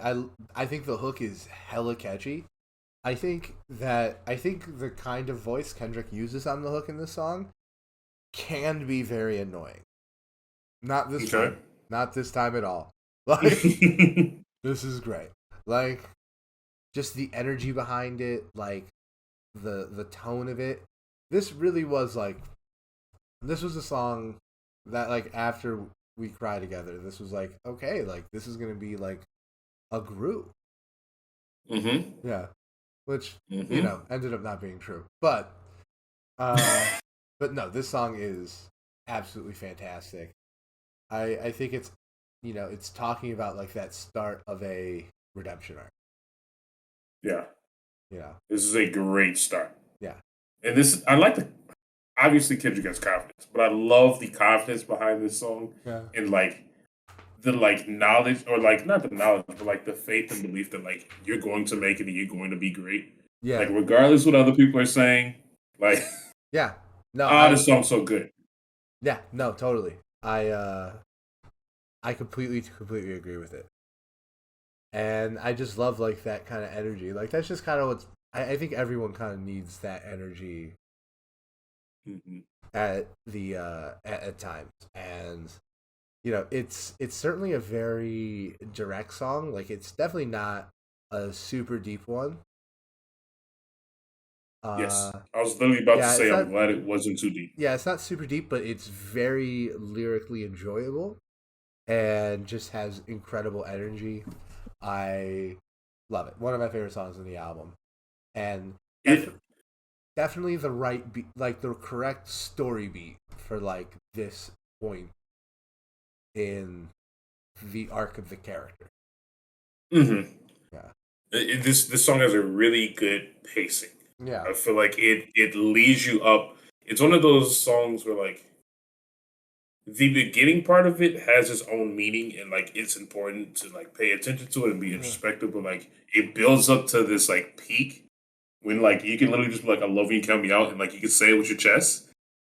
yeah, it's such a good like pacing to like the build yeah. 10 out of 10. No notes. Love, count me out. up. Going All into all right. Are we ready? this is Ready for a hot take? all right. Let's go. This Come this is on. this is my least favorite song in the album, and I'm not upset. maybe like one of my least favorite Kendrick Lamar songs ever. Really? Yeah, like Uh, and like don't get me wrong, like it's still on the Kendrick Lamar scale. I'm not saying that right. this is like abhorrently awful. We're still on the Kendrick Lamar scale, right? So So it's not it's still fairly it's it's yeah, no, okay. it's not egregiously bad, right? It's just Mhm. I just think the singing is really bad. And I think the insight is a lot shallower than I think Yes. Okay. it is. Like honestly, there's another song, exact same title, exact same subject, and it handles it better. And it's Crown, Run the Jewels too. Deals the exact same concepts okay. But and it's done much better. just done much better. And to me, like that's just a killing blow, right? Now, what I do, but that being said, it's on the Kendrick Lamar scale, so I do have nice things to say. Like, Okay. Let's hear it before people cancel you. well, first off, I'm uncancelable because I nobody already likes know. me. Uh, okay. uh, That's not what I was gonna say. well, the thing I do like is one, I think, getting back to the idea of like story beats, Okay. and like just having a narrative and like how every song represents like the next beat in the story. I think this is the right moment, like that moment of like absolute brutal self reflection that I do think the song is trying to be. Like I think that's the right moment. So I think even though the song itself is significantly weaker than the rest of the track list, I still think it functions well in the story of the song, of the album. You know what I mean? Yeah, I follow that. And the other thing is, I think that that outro moment of where he's just saying "I can't please everybody" over and over again, like I think that is one of the more powerful moments on the album. Not like just like the lyric of it, just having that reflection lead to the change he makes throughout the next 7 songs.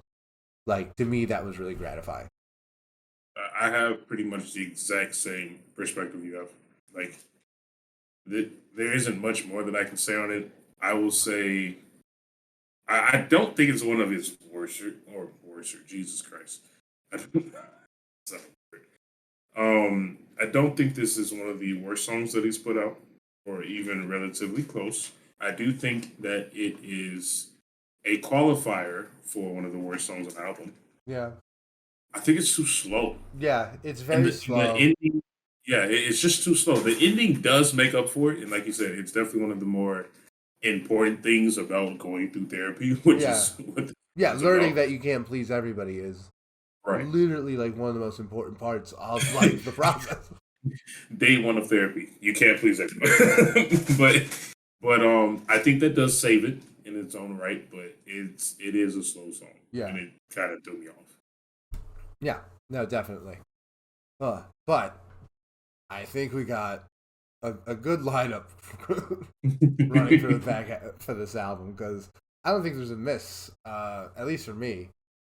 Going forward, you don't think there's a single miss? No, I don't think there's a single miss, except Savior, but that's a skit. It's different. Like I don't count it. Right. Yeah, it's like the fourth. It's like a ball. It's like in baseball. It's like fine. Oh, we had fun with Savior. We'll talk about it. Oh yeah. But so Silent Hill. Yeah. Okay. Fantastic. The chorus so good. Just like, and the TikTok dance is like exactly. It's so good. It's exactly so the moment. It's exactly the movement I imagined in my mind, like when I hear it. Right? Yes. Like, yes, literally, yes. This is him shaking everything off, like, get off me, like, I'm done. Yeah. No, this is kind of like, this is like a nice, like, drive at night song. It's a heavy vibe. Oh, for sure. Heavy vibe. Great vibes. Honestly, like, I don't think there's a whole lot to say about the song except that it's incredible. Like, because, like, it is one of the songs where it's like, I wonder, like, what this means, like, in the context of, like, the story, because it kind of does seem like this is just a banger, which is fine. Like, but yeah, that's kind of like how I'm feeling about it. This is I don't know if it's the first, because like he had his own skit, but this is the first like actual feature. Yeah. From from Kodak. Yeah. And do you like feature? Yeah. Yeah, okay. Actually, like way more than I've ever liked a Kodak Black feature. I literally was about to say it's probably one of the best things he's ever done. Yeah, I've heard enough Kodak Black to know that I have zero interest in any song he puts out. But like, this was fine. Like, this was. I don't think his feature was incredible, but like, yeah, it doesn't bum me out. Right. I mean, we are speaking about an album that does not have that many features, at least chorus wise. I mean, verse wise. Yeah. There's some chorus features, but not really all the verses. I mean, like, there aren't a whole lot of guest verses. There's just this, and then there's Baby Keem. But even that's like more of a chorus. Does he have a verse on Savior? I think he does. I think he does. Yeah, I'm pretty sure he does. But yeah, it's like night mode the song. That's how I feel about that. Okay. So we jump into. Actually, I do have like one song. I do have a quick question about you, right? Ooh, okay. Question about this song, right?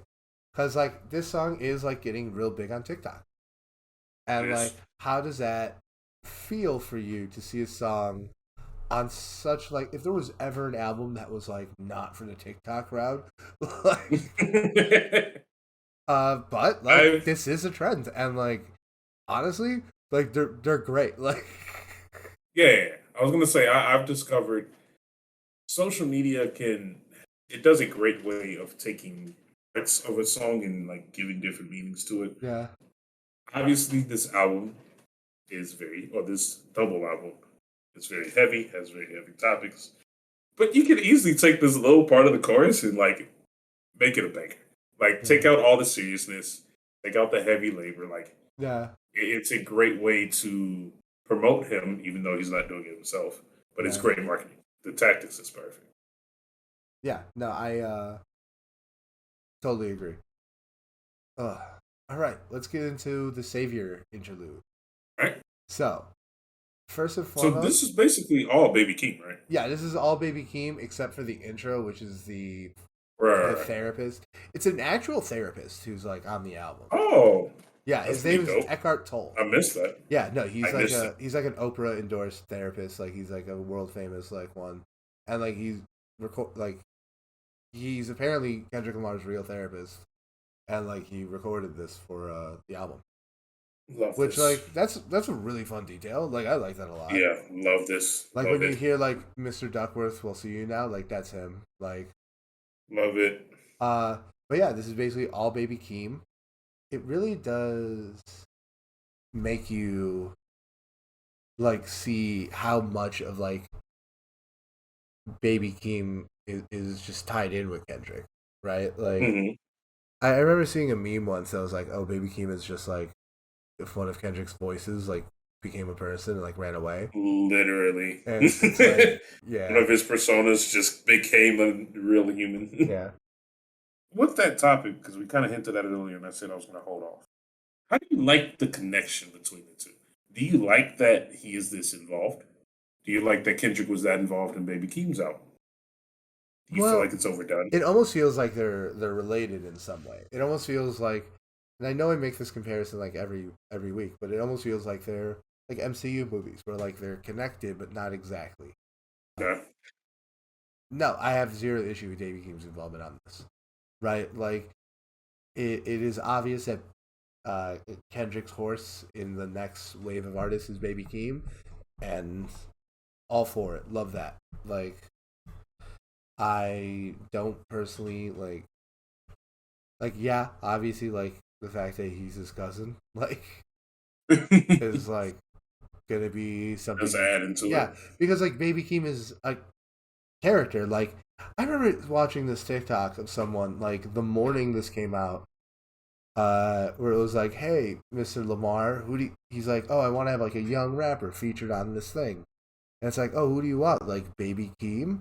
He's like, "No, it's Kodak Black." It's like, but like it actually came across like very tasteless and like kind of like, oh, you don't get what you're talking about because like Baby Keem is a character, like Mhm.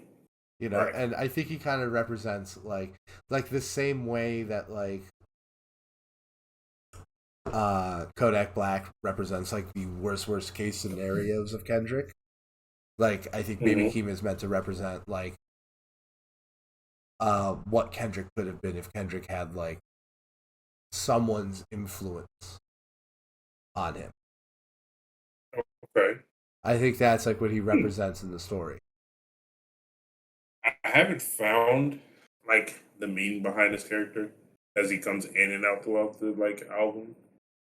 It's something that like I've been challenged with and I don't understand why.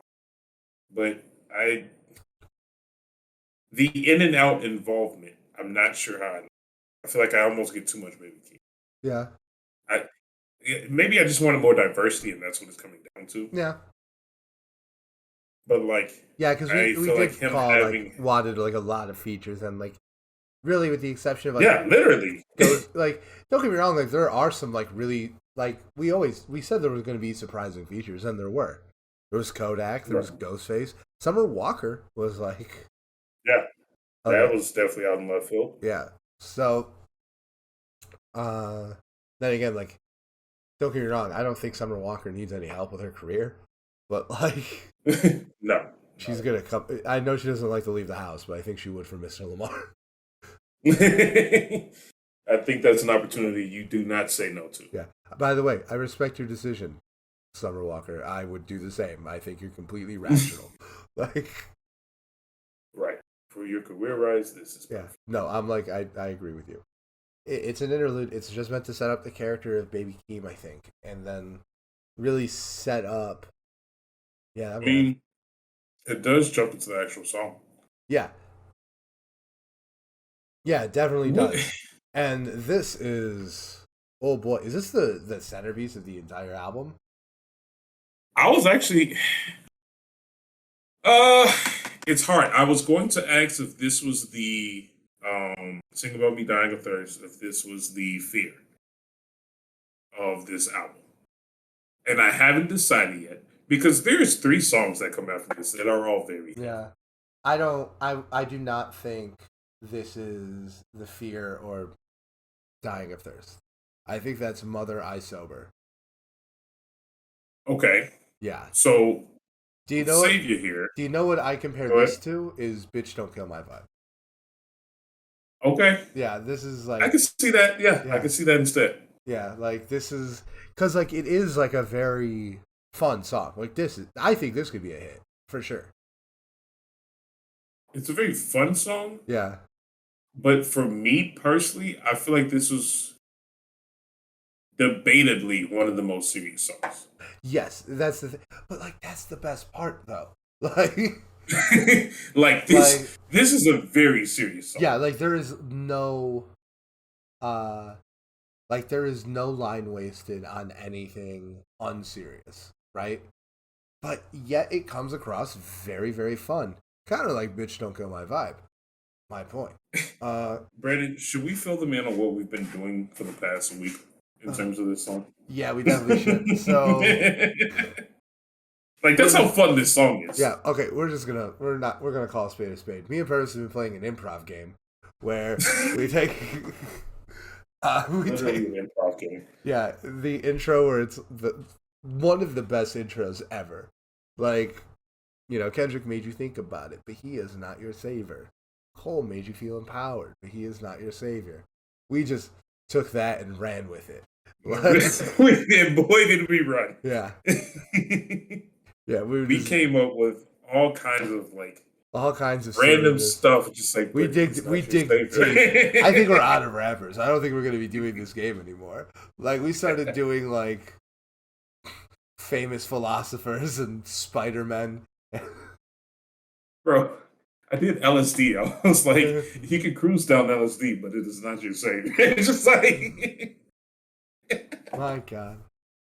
But yeah, no, just like an excellent. Also, like think about being these two, like Cold and Future, like.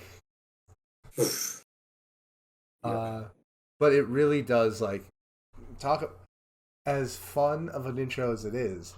It sets up like what the point is. He is not your savior, and like I think this is as much as this is like one of my favorite songs on the album. Mm-hmm. I do think there's a criticism here that I gotta be honest. I don't have a Okay. I don't have an argument against, but I don't think it deflates it because it is like inherently mild. But it's just Okay. like like it is very mature of him to like step down and like stop being like wanting to him not wanting to be like this savior of hip hop, like this savior of like this generation. Mm-hmm. I don't think he acknowledges like the fact that he kind of put himself there too. Mm-hmm. Like Kendrick definitely leaned into the whole "he's the greatest of his generation" thing, and Okay. like, look, if he's taking himself out of the position of savior, I'm just saying he had a hand in putting himself there, and you would think that might come up, but it does not. So, like, look, I think that's a reasonable criticism. I gotta be honest. Like, just because like this is an art piece, and like you, you're gonna be literary, you're gonna get literary criticism, but still, one of my favorite songs on the album. Yeah, I think this is one of the most important songs of the album to Oh yeah, me because this is him taking a step back. Obviously, on a surface level, it's just like, okay, someone's not your savior, so you need to stop following these public figures and these artists and these placing people on like these high pedestals to like represent a larger meaning or a larger demographic, and like you need to realize that these people are not your saviors. You have to take your own responsibility in terms of like how you're going to run your life. Like there's some, and what got me was verse 2, Yeah. where he was, where he's talking about, and of course this relates to me. We saying like you seen a Christian said the vaccine was the mark of the beast. Then he caught COVID and prayed for Pfizer for relief. Brandon, I threw my phone. Yeah. Dude, Like then he said, then I caught COVID and started to question Kyrie. Will I stay Bro! organic or hurt in this bed for 2 weeks? Like, Jesus. And earlier, Lord have mercy. yeah, and earlier when I said like, oh, like Kendrick is talking about the pandemic in like these conspiratorial ways, like that was the arc that ends here, and boy, what an end to that arc. Jesus, did I relate to it? Yeah. Because it's all I heard throughout COVID. Yeah. It's insane. Yeah. And just building off. Well, like, do you know people who like literally like changed their minds after they caught COVID? 100%. Yes, I know countless people. Countless people. Because like I know people, mostly people I know were just like willing to get vaccinated, but like everyone I know who wasn't and caught it, like either Brandon, they can't. Yeah, I know they're not religious folk like you guys are. Not even just that. It was this whole issue that I was well, Yeah. Not even issue, but it's this whole thing that was going on. And again, I will not. We try to refrain from saying they as a general consensus or try to overanalyze people, but like there was such a trend within the Black community that like nobody wanted to take the vaccine because nobody trusts the government, and there's been past tests where they like use Black people for this, that, and the other. Oh my God. Yeah. Like, I'm not going to say names, obviously, but you will be surprised how many Black friends I had that literally was like, I'm not getting it. That's still like, I'm not getting it back. Hey, I knew a few. Like, I'm not going to lie. Jesus like, Christ. You know, like this is direct to the community. Yeah, but let me just, as a White Walker, you know, like a white day walker, like, let me just put this out there, that at least like the reasons for your community to not trust the vaccine are like real, like that. At least that is true. Like that is true. At least the Tuskegee experiment happened, and like people getting autism didn't. Like, right. That's the difference. Don't get me wrong. Like they're both wrong, but like. There's a difference. There is some justification, but yes, there is a difference there. Yeah, like I'm very, very pro vaccine. Any of those people who have told me to get the vaccine, I'd be like, yeah, you should still get it, because like, no, especially like, and I think it's interesting, just because, you know, I don't think this was intentional, but it's Kendrick, so you never know, because like he specifically mentions Pfizer, right? And it's interesting because like, you know, I kind of take everything Kendrick says through like a Black focus lens, right? And like that is the reason so many people question the vaccine, is because of the distrust of the American government, which I agree. But yeah, like that's a real thing. But like the Pfizer vaccine, like the one he calls out, was made with $0 American. I see. So like maybe it wasn't. So like that criticism of like I don't trust, like it's not even coherent against the Pfizer vaccine, because like there's $0 American money in it. Okay. Yeah, and like look, I had a friend where I brought that up to him, and he was like, I don't give a shit. And it's like, well, okay, but like you're right. It's just like, okay, well, that's that. Yeah. I guess just getting somewhat back on subject, wrapping this all up. Yeah. The main point, stop putting all this value within like your public figures and the people you follow, and even saying in like the chorus, Baby King was just like, are you really happy for me? Like in reality. Yeah. And we just kind of need to realize we need to start getting our lives together. You know, like as I read this, I'm like, wow, this is a very heavy song. Yes, dude, I'm serious. When we opened up talking about this song, I was serious. This is one of the most meaningful songs on the album. I don't deny it at all. It's just to me, like, it's just one of the more fun songs on the album too. Like, and it's not, It is. and it's not an unfun album, you know. All right, let's get on to So we have three heavy ones in a row. So we'll just yeah, take a deep breath. yeah. You know what? I think just I think out of respect for the LGBTQ community, I think we'll keep our words brief on this one. Correct. Just because, like, I agree with that. just because, like, you know, to what I am. We don't have much say on this. It's not. It's this is. Yeah, exactly that. Like, we're not. Let's just go. This isn't about us, and Purvis isn't bigoted against queer people, so it's not for him. Certainly, it is for other people. That's that might fit that description. But earlier, I had mentioned that, like, the mind blowing aspect of, like, that end of "We Cry Together" was very much like mind blowing in the form, right? Like the beat switch of it all, right? And I said, like, you know, there was other stuff that was mind blowing in just, like, the fact that he went there, and this is what I'm talking about, right? Okay. Like, because ultimately, you know, as someone who very much cares about acceptance of trans and queer people of all kinds, right? I love that Kendrick put out a song that humanized and celebrated those people and drew attention to their very real oppression in this country, like, you know, in a way that only the greatest artists of a generation could. Right? Very now, true. I think there are some criticisms of this song that are very valid. Like, if someone was just like, yeah, dude, he's a straight dude and he's saying a slur, I don't want to hear that. Yeah, you got me.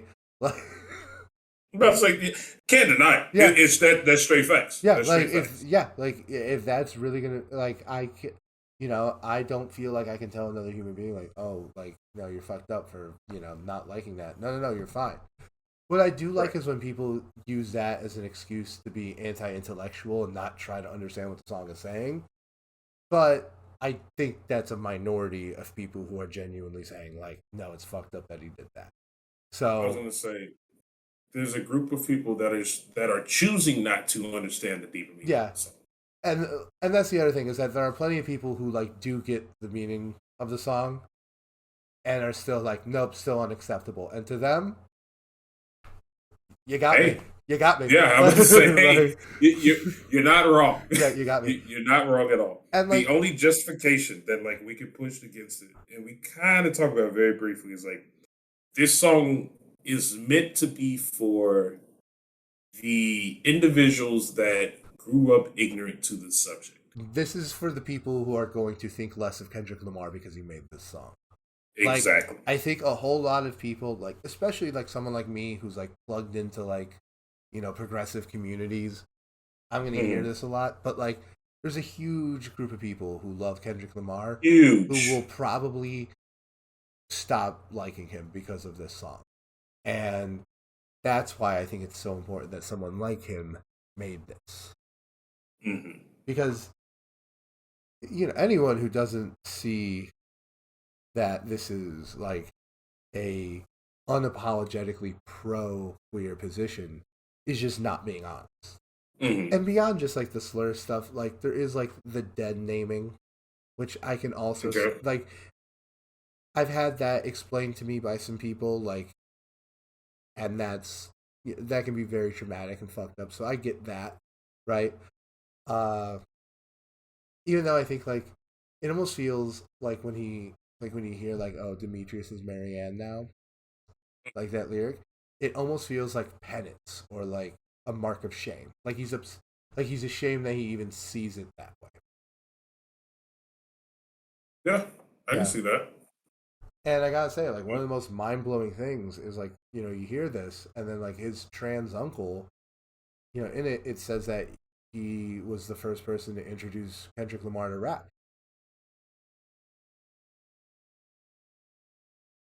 Very true. And it's like, wow. But yeah, that's more or less what I have to say. Like, I just feel like this, it feels weird for me to comment on, like, a public platform about something that doesn't really affect me. But I Right. thought the song was a beautiful tribute to a very marginalized community.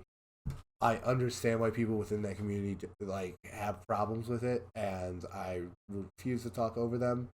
But to me, I liked it. Yeah. Well, one thing that kind of stood out to me is that like he went into it like fearlessly. He understood the backlash he was going to get, and even by doing so, he took it a step further to like directly point out this group that we're mentioning, like the group that may not be friends with him anymore. The justification of them being against LGBT is typically centered around religion, and he is Specifically very calls that out. cutthroat. Yeah. Right, I was about to say he's very cutthroat. Like he is very straightforward. The entire verse 4 is about how the church was rejecting him, and it was a challenge that the family had to go through. At some point, I think he said eventually their dad was like, "Okay, what are you going to accept? Are you going to accept like the Bible? Are you going to accept community? Like, what are you going to do?" And then eventually, it's like, "Okay, the family got it all together." And like the way he ends it was like, obviously, I won't say the F word part, but like he connects it back. It's just like, hey, if you gonna say that, let a white girl say nigga. It just makes sense. Yeah. Because, like, I do think the song is very much specifically tying the meaning of those two slurs, right? Right. Which is why, like, I don't know if I really loved when people were saying, like, oh, it's the same thing as a white person saying the N word. I'm like, I disagree. Right. I was Like, about to say I don't there's think that's some true. I think it's pushback there. I think it's unacceptable in the same way. Mhm. I think sure in that regard, but I just don't think it's the same like thing in the culture. Agree. Yeah, At don't least within this culture. yeah, at least yeah, I just because like and I think tying it to the use of the N word is how you reach that community. It's how it's going to Right. make sense. It all ties back together. Yeah. But yeah, definitely like a standout on the album for me.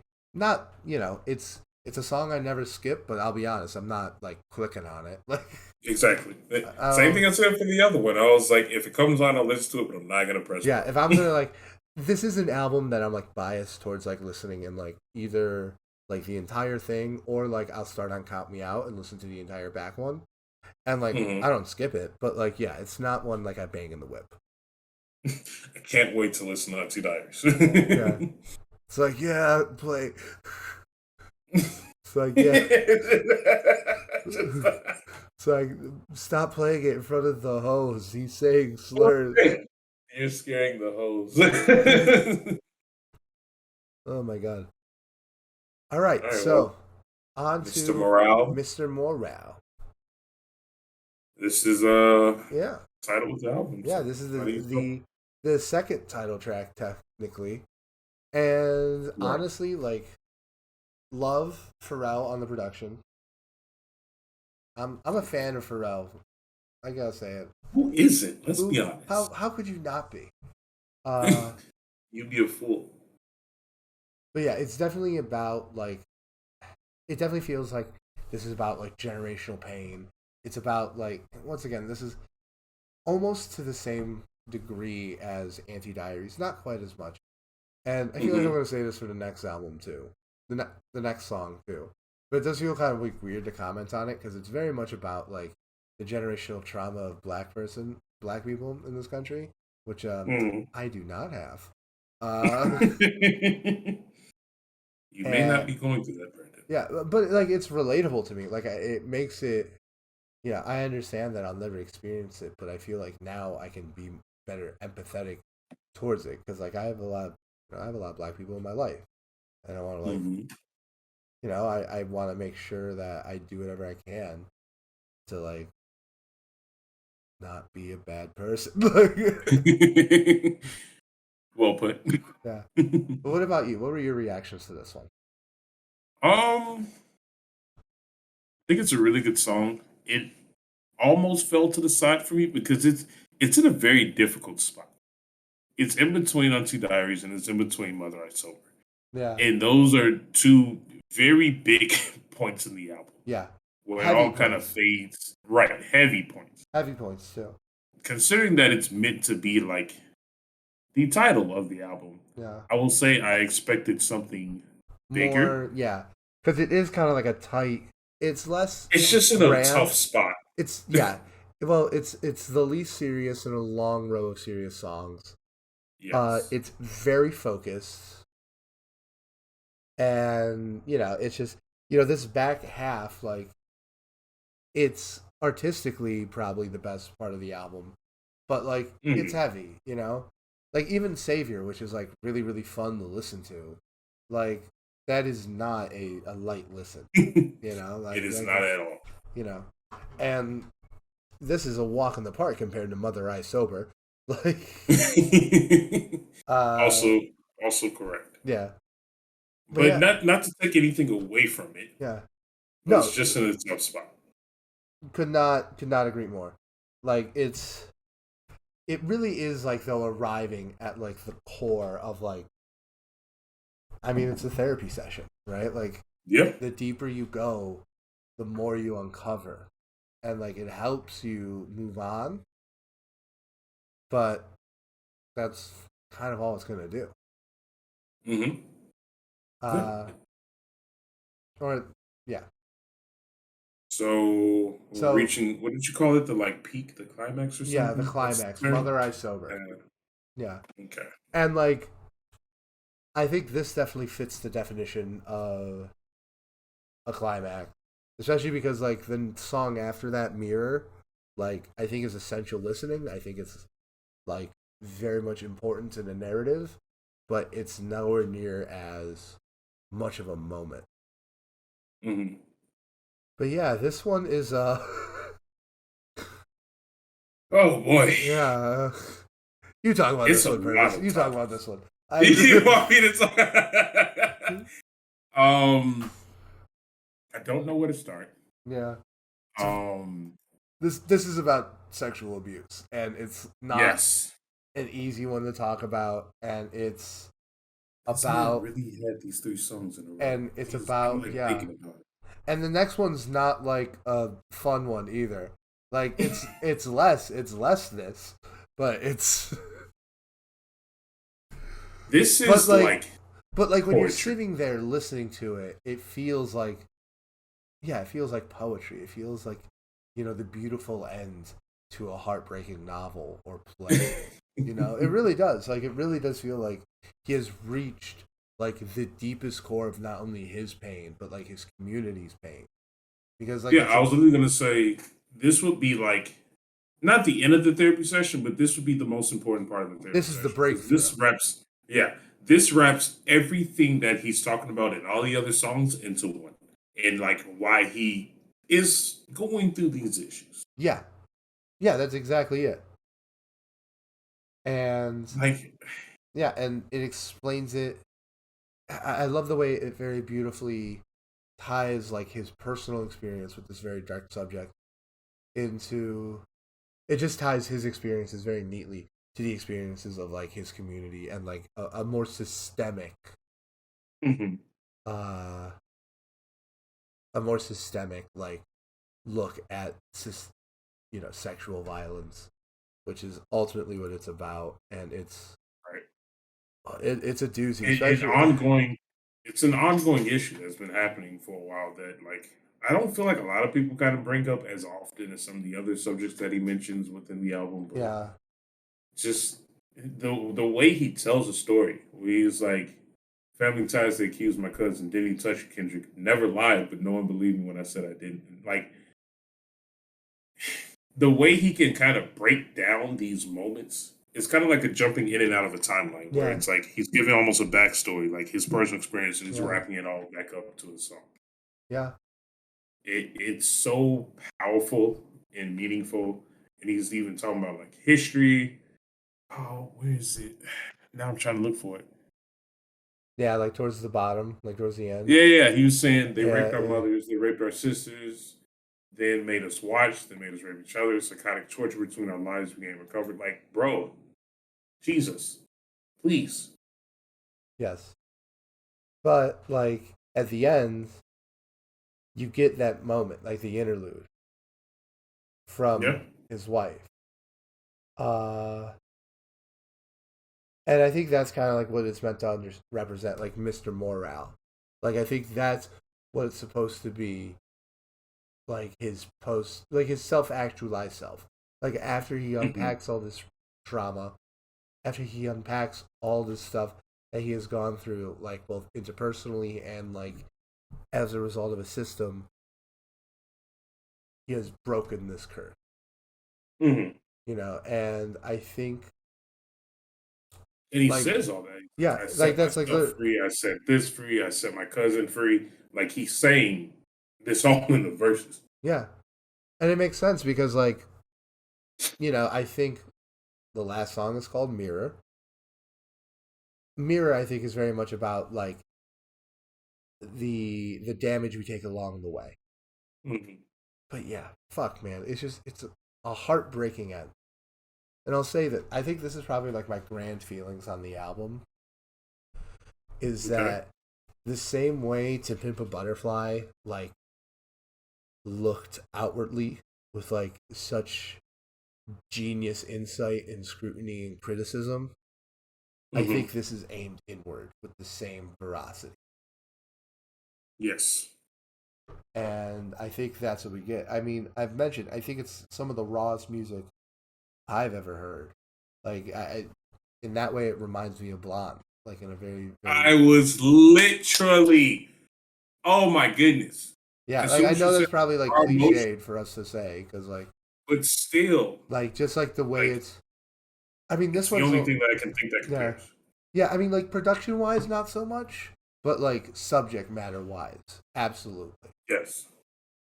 But fuck, man, like And even going into the song Mirror, like this is past the breakthrough. This is him like literally saying, like, all right, like I choose me. Like yeah, when it's coming down to it, I'm gonna do whatever it takes to heal and be like what I need to be. yeah. Now, have you heard? Like, I have not even like unpacked this at all.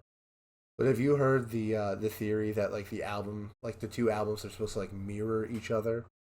Like that's why Mr. Morale is two songs from the Second, end, and Worldwide Steppers oh, is two songs from the beginning. I don't know. Like I would have to dive deep into that. Like I don't oh, even. that is Jesus. That's deep. Yeah, It would take and a like very long the last song time. is called Mirror, which is like this is what I mean when I say like I feel like this song did what people thought Damn was doing. Wait a damn minute. Hold on. So I'm looking at it. Nah, bro. You Like shouldn't have told me that. like I'm Rich gonna think about this Spirit, all night. Silent Hill, Bro, the interludes line up, yeah, everything. Father Time and Savior. The only thing is that like Die Hard and Anti Diaries, like that doesn't make any sense. Like So what the heck? Mirror and United in Grief. I'm gonna have to sit and think about this. Yeah, yeah. As you say, Hmm. like I think the last one, Mirror is very much just like a victory lap where him and Kodak like it kind of represents like the place where all people would want to end up, right? Yes. Self actualized, able to move on as an unbroken person, and being able to prioritize yourself and understand that like if you're this toxic person that Kendrick was in the beginning in the first album, shit's not gonna Highly go well. recommend therapy. Yeah, Highly recommend which therapy. like my this will be tell me like your thoughts on this song and like finishing thoughts on the album because I want to blow your mind before we. Oh Lord. Um, I mean, on this song, it's kind of a wrap up. If I'm being honest, every time I listen to this album, because most times if I listen to any song on this album, it's just front to cover or front to back. Considering Mirror's the last song, it's kind of just like a wrap up song to me. Yeah, Of course, it has its own meaning, but obviously, this one is more in your face. It's just like, look, I'm choosing me, which is the yeah, important part. So the song by itself, it's great. It's fine. I don't think it's something to run home about.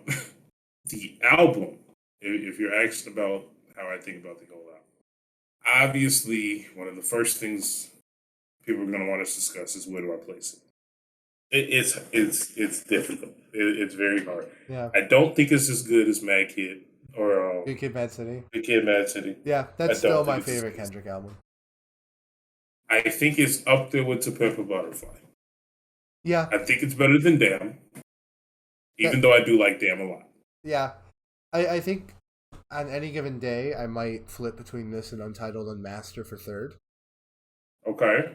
But yeah, I would say this is probably my third. I would probably put it. It's a crapshoot if I'm gonna pick Good Kid, Mad City or Pimp a Butterfly. But one of those Yeah. two, and then and then this and Untitled and Master. I definitely like it more than Damn, even though Damn is like a more fun album.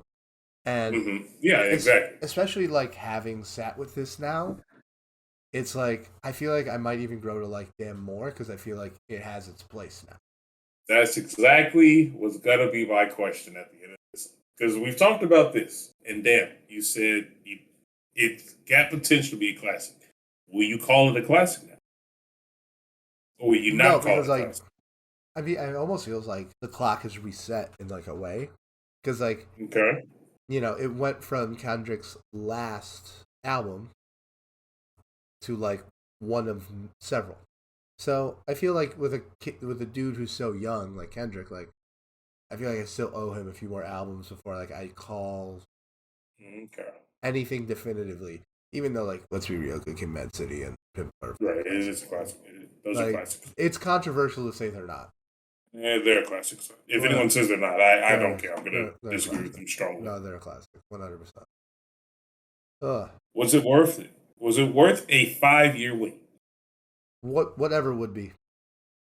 I'm happy this is what we got. I'm happy we got something that feels distinct in his lineup. I'm happy that it played to all of his strengths. You know, I think Mm-hmm. this was, it was certainly his most, I don't know about deepest, but certainly his most complex album. I think it's the Uh, most interesting. Definitely his most introspective, for sure. But yeah, no, I am extremely satisfied. I'll say that I'm extremely satisfied, and I can see why this took so long to make. Yes, You because know, especially given the topics, it takes time to. yeah, this is not something, and also like, it makes Therapy doesn't come overnight. yeah. Also, do you remember like early, like when this album was first, like realistically, like when the album was probably like starting to take shape in like 2020, and people were like, "Oh, it's gonna Okay. have rock influences," and I'm like, "No, it didn't." Yeah. Like, and don't get me Yeah. wrong. Don't get me wrong. Like, if by rock influences you mean like, oh, there's a studio drummer. Like, okay, cool. Like, Sure yeah. then. Well, I think like that might be like low key. I think like you might see like a lot more like live drumming on rap albums. Mhm. Yeah. But yeah, no, that was it. That was Mr. Morale and the Big Steppers. Oh, last thing to blow your mind. Uh, did you figure out the cover? Did I figure out the cover? Yeah. Hold on, give me a second. I missed something.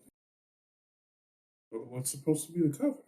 Those the splotches on the wall are fists, Hold on, let me blow this up. Give me a second. Nah, give me a second. I need to make this a bigger image. right? So the Okay. entire album, right, is about like therapy and like overcoming like toxicity, and Right. those patches on the wall are where someone punched through and then patched it. I'll be damned. Yeah. Which like Okay. really like when you think about it really encapsulates like Okay. the vibe of the album. That's very interesting. Purvis, let's do our recommendations. I gotta go get some food. I'm starving. It's fine. It's fine. Do you want to go first or want me to go? You go first. All right, I'm pulling up my phone. As you know, I take screenshots. I've decided I'm going to continue with the format. I want to do one older song, one modern song, and one low key artist. You know the song I was listening to recently It's called Promiscuous by Nelly Furtado featuring Timberland. Fun. Very fun song, very energetic song. And I would recommend going back. Just listen to it. It's definitely I don't That know if I'll say a classic. that's fun. Okay, But upbeat. we can have a classic single discussion about the one I'm bringing up. Okay. It's it's 10 years old now, like over 10 years old now. Okay. Fucking Problems, ASAP Rocky, 2 Chainz, Drake, and Kendrick Lamar. Bangs. Bangs. Wow, that's a classic, bro. I forgot about that. That song bangs. Yeah. Oh my god. Yeah, I mean, Okay. it's a classic. It's so obviously a classic. But yeah, Tidal served it up for me, and I'm like, I'm going to be listening to this for a couple weeks. Nice. It's always nice. Oh, Kendrick bar on there is. Ooh. Yeah. Okay. Yeah, remember when he Oh, just yeah, did features with other rappers and he wasn't like Oh, fucking Ernest Hemingway? Like, what a development he has made. My next song is actually by Brett Fayez. It's from his first single album, So Far Gone, Fast Life Blues. It's a dual song. As you know, I like those combination songs. yeah. But it's 2 songs in one. It bangs. It's so good. Oh wow. So smooth. So smooth. All right. I haven't went back and listened to his first album in a while. I went back and man, it was away. All right. Okay, so next song. I'll be honest. Tidal served it up to me. I don't know if it's new. I don't know if it's old. Okay. All I know is I love it. It is Beautiful Life with Action Bronson and Joey Badass. I'm already looking it up. Yeah. It's also like it's one of those songs where it's like it's by the producer, I think Skeleton something. Okay. But it features Action Bronson and Joey Badass, and like, what's not to love? Found it. Yeah. Yeah, no, I found it. I'm definitely saving that. Interesting. There's other people in this album too. Yeah. I'll be saving this album. My last person is someone I literally just found on TikTok this week. As you know, I've been getting a lot of music from TikTok. It's this person called Tazel Touchdown. I had no idea who he was. I looked up Tazel Touchdown. He was in Tyler the Creator's new album. Oh. I didn't even know. He was in the song Run It Up, which is one of my favorite songs on the album. And I had no idea. Wow, crazy. But I know, bro. I found him, and I was listening to the song called Careful. It's good. It's pretty good. I understand how Tyler found him and said you're being on that. Yeah. All right, my last song. Classic summer track. I have to say it out. Vic Mensa, Orange Soda. Bro, I was going to do a Vic Mensa song. That's so good, though. Orange Soda. Yeah, so good. Perfect song to just like peruse. And I haven't been on LSD in a while. Neither have I I, need to if you pay a know what I visit. mean. Well, I was talking about the highway, but go off, King. Yeah, I was talking about the highway. We're ending the podcast. We're ending the podcast. We're ending it with that. No. And what was your last one? Was your last one the last guy? Yeah. That was my 3. Oh. All right. Yeah, Good night, guys. We're done.